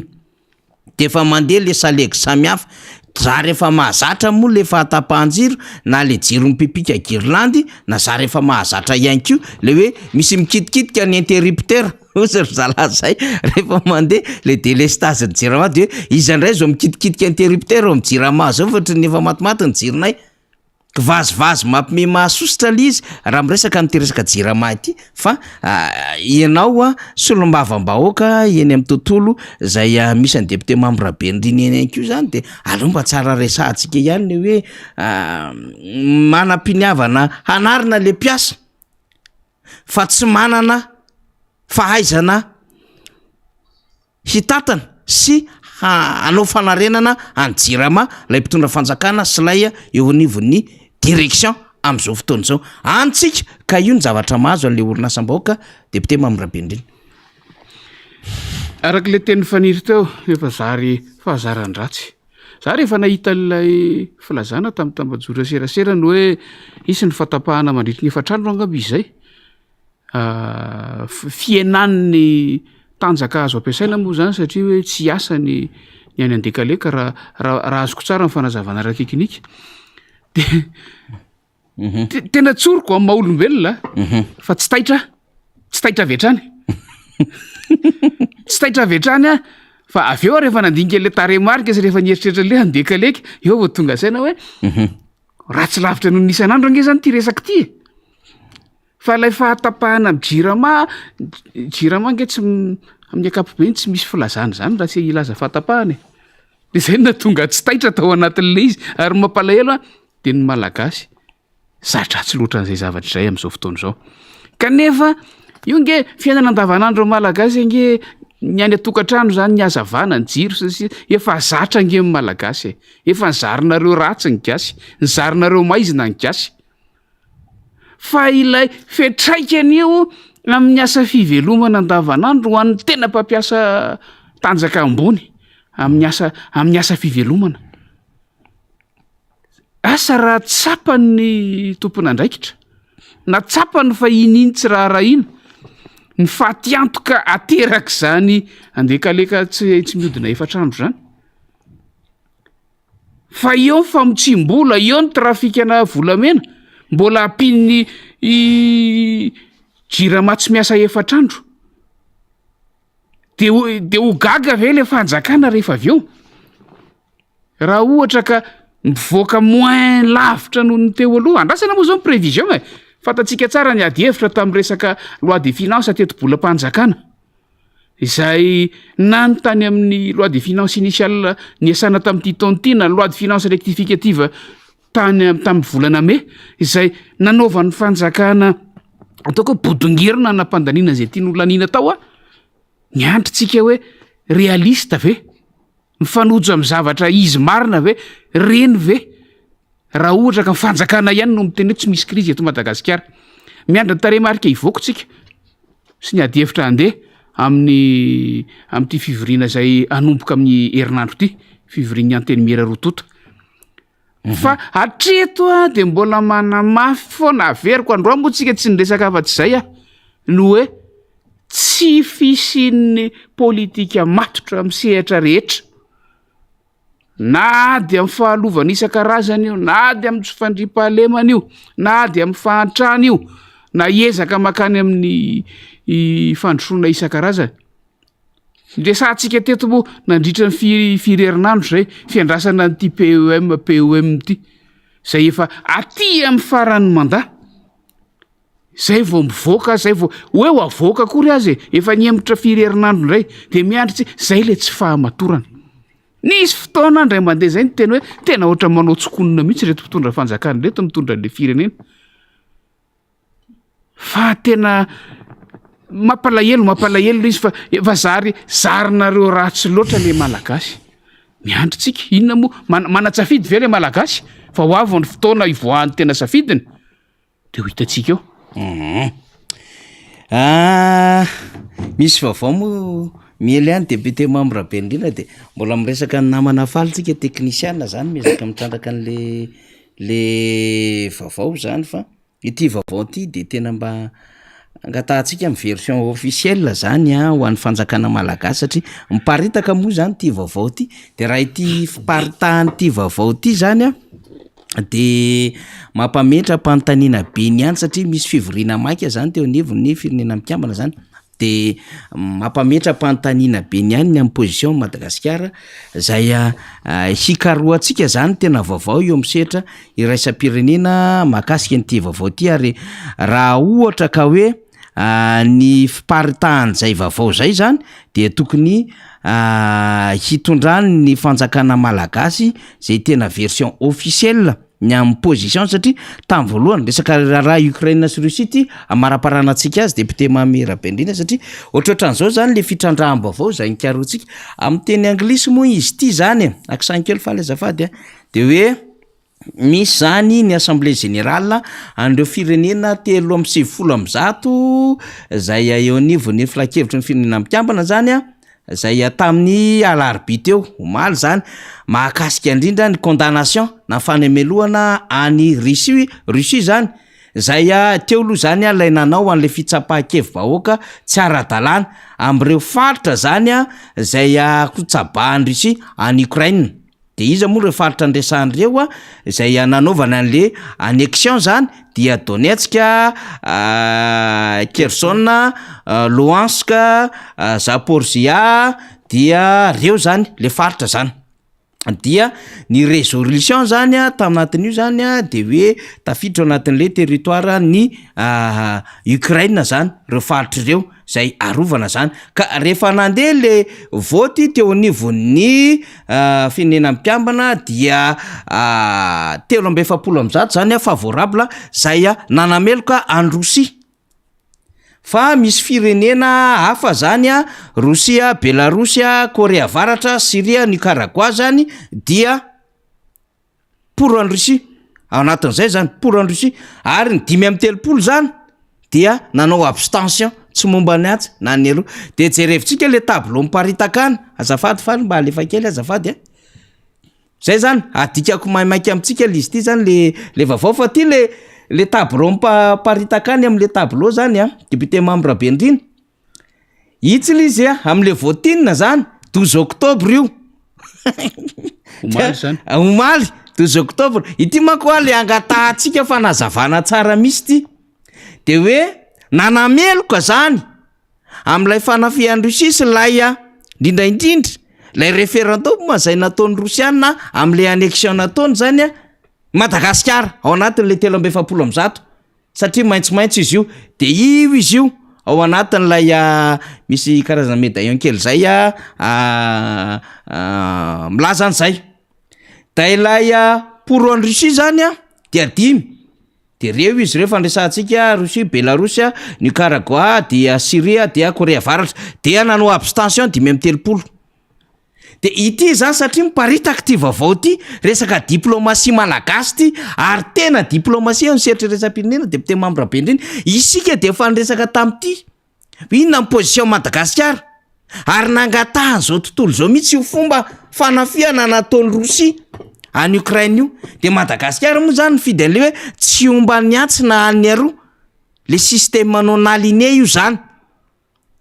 de hoe Madagasikara tsy fahavalony izy ozy izy ny tompona andraikim-panjakana fa miaraka am'rehetrarehetra Madagasikara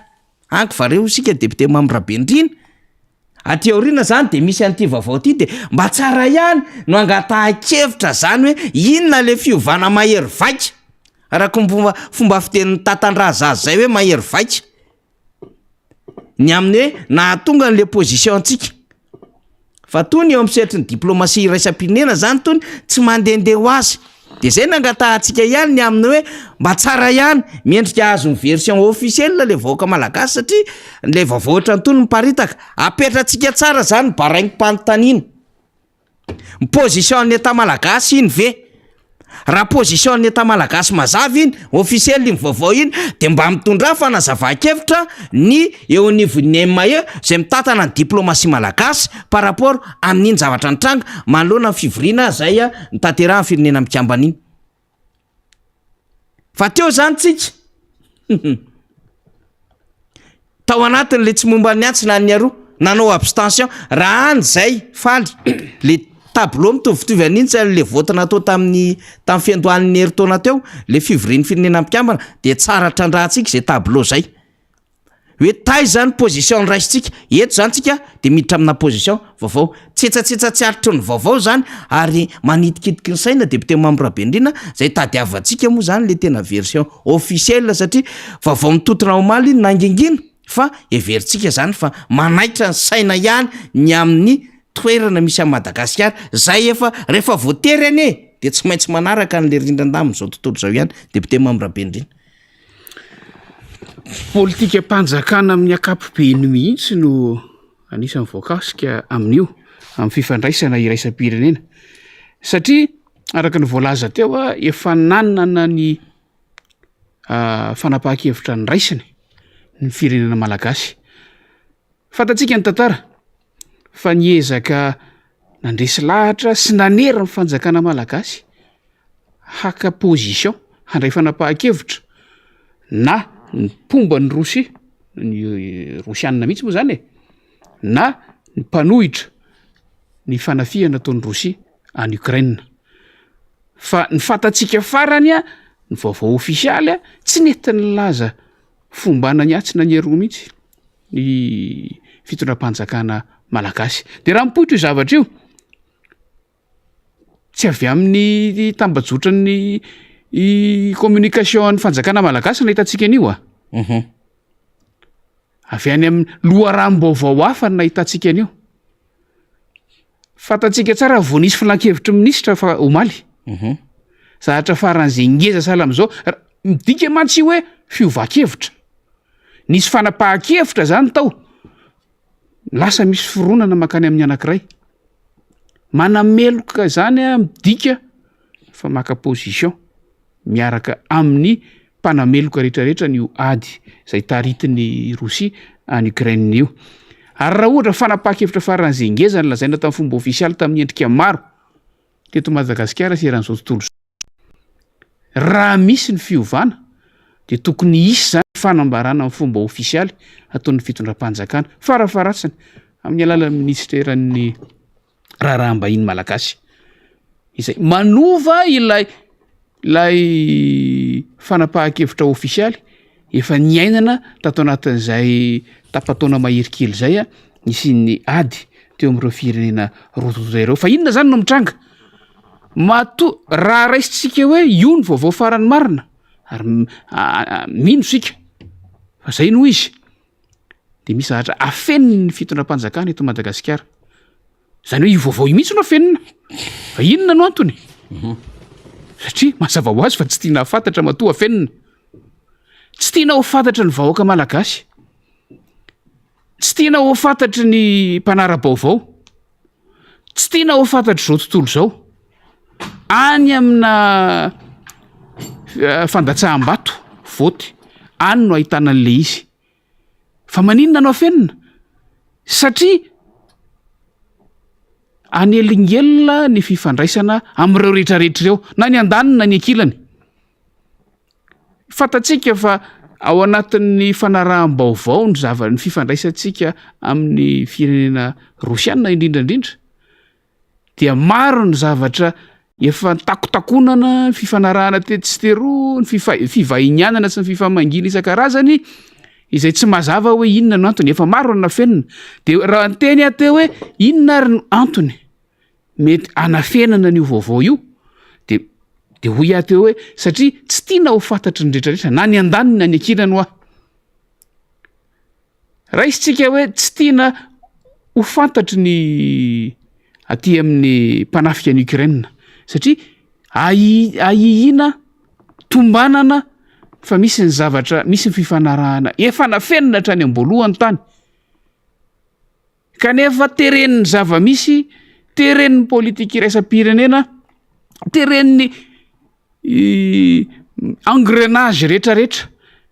izay miaoao manodidina fitondram-panjakana malagasy ilay fitondram-panjakana malagasy de tsy maintsy nandray an'lay fanapahan-kevitra ary nyfandraisana fanapahan-kevitra misy sandany misy vidiny misy vokany fanapahan-kevitra faran'izay lehibe sahala am'zany fa tsy hoe androany ianao mandray fanapahan-kevitra de rapitso anao io miala amin'ny fanapahan-kevitra raisinao iny de tsy misy fetraikany azay no mahatonga ny olona ny ady varotra mahatonga andreo ankolafy anakiroa ireo ny ady varotra ny amin'ny afantaran'izy ireo no mety afantaran'izy ireo ny position any Madagasikara tao anatin'io zavatra io ary amin'ny mahady varotra azy misy taremarika ao mety taremarika milaza isa fotsiny mety taremarika milaza vanim-potoana mety taremarika milaza sandam-bola iza mahita fa dia ny dikany aloha zany de zao nieritreritra ary nandinika lalina zay mpanapa-kevitra de nampanao an'iny i voty iny tsy hino mihitsy sika hoe olona anankiray tsy nahazo consigne tsy nahazo toromarika avy amin'ny mpitondra faratapony eto amin'ny firenena Madagasikara na amin'ny firenena anankiray no haneo an'ireny faneho-kevitra amin'ny alalan'ny latsabato any anivon'ny firenena mikambana ireny de raha raisitsika raha hoe afenina ihany koa aty amin'ny ankolafy ilany zany hoe ankolafy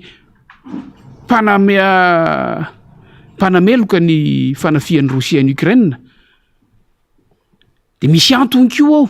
fa anjaratsika no mijery hoe inona le mety ho antony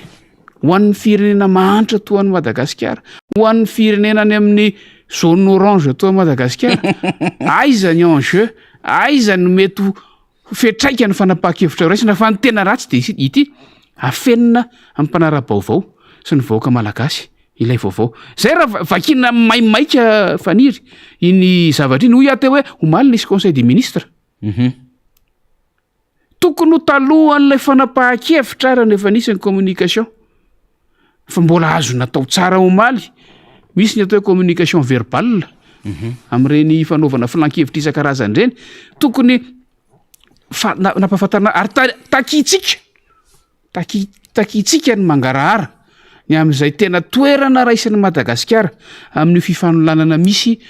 amin'ny Ukraine sy Rosia io raha sanatria moa raha sendra moa hoe diso iny vaovao iny de vao maika ilayntsika ny fanazavana avy amin'ny gouvernemanta malagasy mandiso an'iny vaovao iny mila mandiso an'iny ny gouvernemanta raha ohatra ka diso iny fa io moa le tonga am'le fiteny manaiky matotso miteny ohatran'ity manko zany le vaovao zany député Mamy Rabendrina intégral miresaka azy amin'ny sehatra iraisam-pirenena teo zany tamin'ny teny anglisy iny de ohatrohatran'ity le izy ataontsika kely fotsiny diagonale le izy kisan kely falifalavitra loatra io izy io zany le assemblée générale ny Nations Unies zany zay 370 amin'ny firenena 370 zany dia nandany ny hoe fanamelohana le annexion zany nataon'ny Russie am'ireo firenena efatra zay tanàna ny Ukraine zany zay zany le adevitra zany satria ny atsinana ny Ukraine misy andreo de efa mivakitsika le izy de misy fanazavana be zay nalefan'izy ireo ao anatin'izao de zao hitantsika zao zany le izy fa te hiverina fotsiny tsika teo tsika nandefa député Mamy Rabendrina ny amin'ny hoe nisy vote 370 zany manameloka an'ilay fanafiana nataon'ny Russie any Ukraine iny dia am'ilay annexion zany fampidirina ao anatin'ilay hoe sistany ary lay adevitra be am'izao fotoana zao de anisan'izany Madagasikara de misy lay firenena 5 zay pomban'ny Russie ary 5-30 zany tsomban'ny atsomban'ny roa fa tam voalohany tam volana mars 2024 tahaka zao ny position Madagasikara hito ndray zany ny position Madagasikara tam'izany 170 dia nanameloka contre zany amin'ny zay fanafiana nataon'ny Russie ny Ukraine io am'le maintsomaintso io 170 hito tamin'ny volana mars 2024 ity le voalohany le tableau voalohany io le fototra isy le fivakevitra ity zany position Madagasikara tamin'ny voalohany le hoe manameloka zany sa tsy manameloka an'le fanafiana nataon'ny Russie teo anivon'ny firenena mikambana an'le firenena 370 de io ny position Madagasikara tam'izany azo lo mety tsy 370 ny fitamaran'le firenena fa le nandray anjara atao anaty fivoriana ny resahantsika zany de 170 zany nanameloka amin'ilay voasoratra maintsomaintso de ny pomba any Russie zany dia 5 de anatin'le menamena de teo foana moa zany Syria teo Russia akisankely falazafady mitady an'le menamena io mbola ao ve Belarus démocratique ny Corée avaratra de Belarus de Eritrée zany tam'ty zany tsy nanao menamena de le abstention io tsika atao anatin'le abstention le sady tsy momba ny atsiny tsy momba ny aro tao anatin'le 5-30 tsika de le mavomavo zany misy atsika iny zany position mois de mars iny fa position taty amin'ny octobre 2022 zany de niova le izy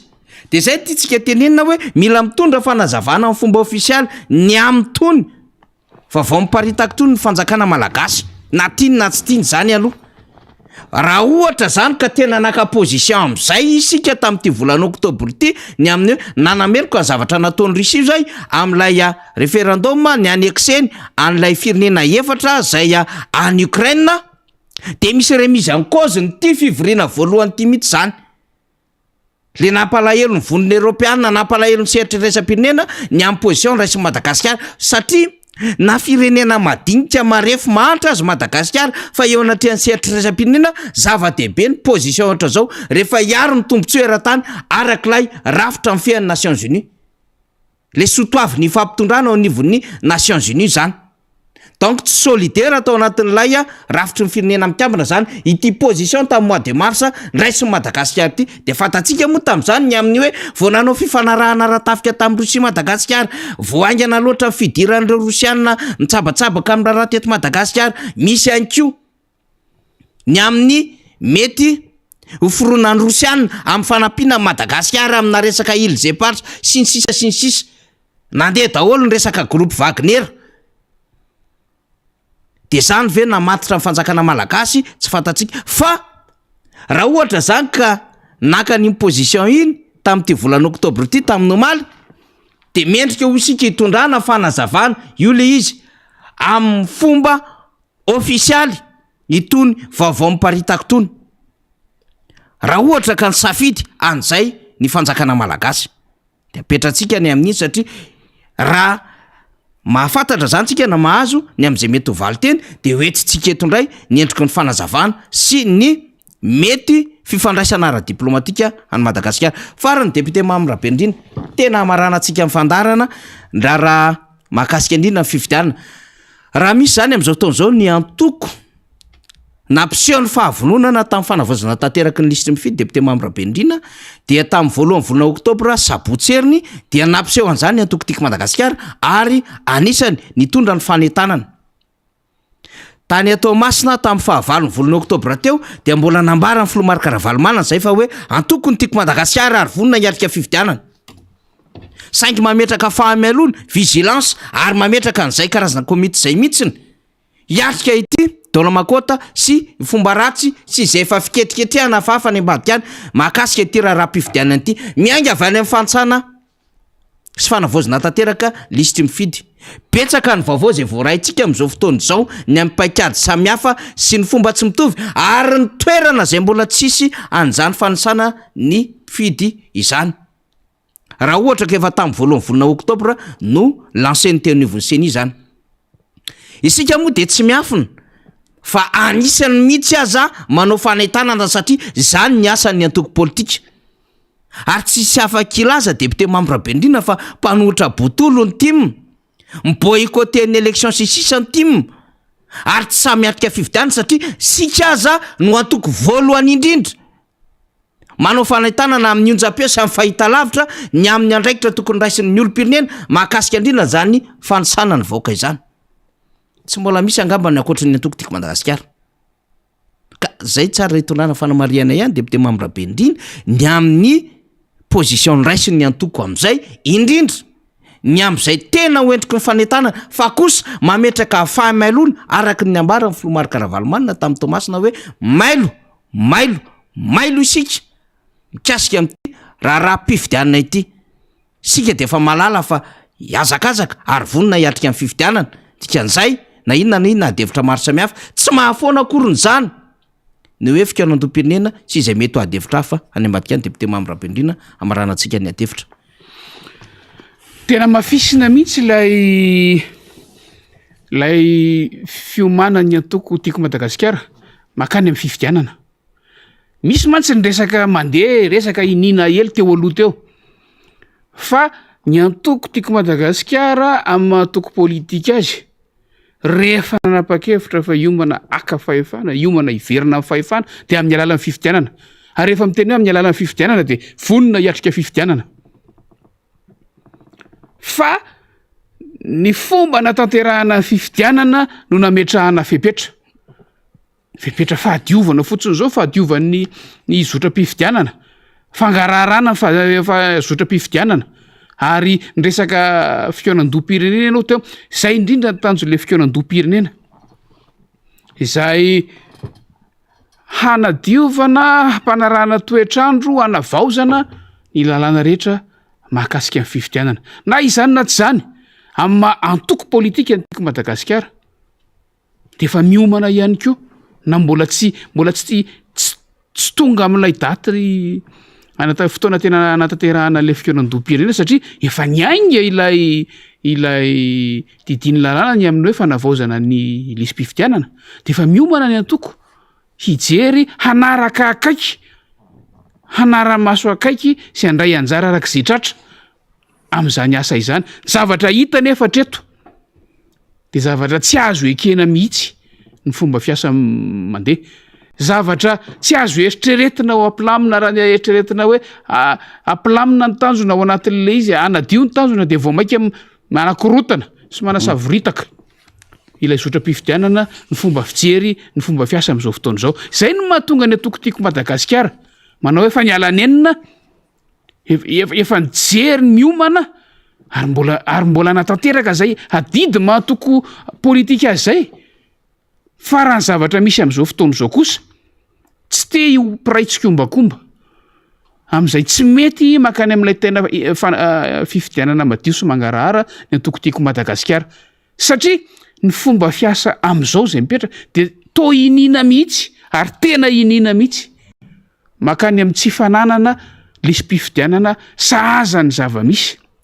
inona moa zany sahazany zava-misy tena maneho tena marina zay tena isa marina akaiky indrindrany marina amin'nisana de amin'nisy ampifidy fotsiny aza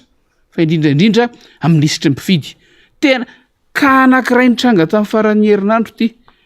fa niry razavy manatany amaranako azy tsy lavitra natanina-rivo zay le hoe efa nomanina mihitsy angambany ary tena efa nomanina e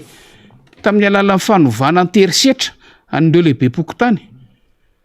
ity resaka ity fa de nivorin'ilay lehibe fo hoe lehibe pokotany a ny fokon'olona atao amin'le fokotany anankiray de zay tonga tao anisan'ny ordre du jour tao zany ny fanavozana nisy mpifidianana zay tonga tao nasenina noratra anarana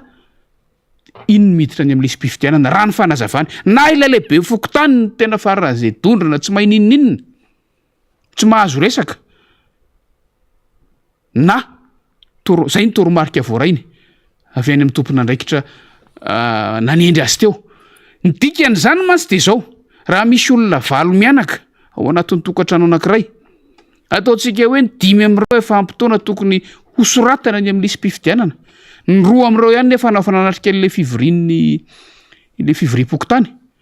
ny anankitelo zany tsy voasoratra ao anatin'ny fivorim-pokotany kanefa de manizingizina le lehibe fokotany fa zay no izy na iza faly na iza tsy faly izay no mahatonga ny atokotiako Madagasikara manao hoe tsy te iray tsikombakomba sy iray petsapetsa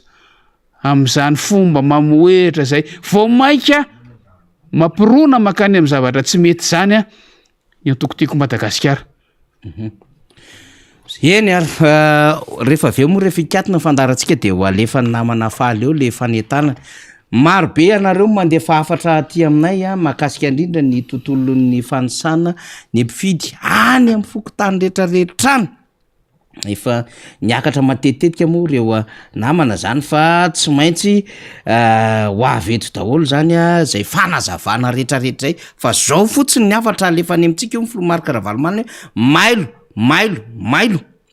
na izany na tsy zany a ilaitsika ny fidiran'ny anarantsika rehetrarehetra ny anaran'le olona zay ampitaona zay tonga fotoana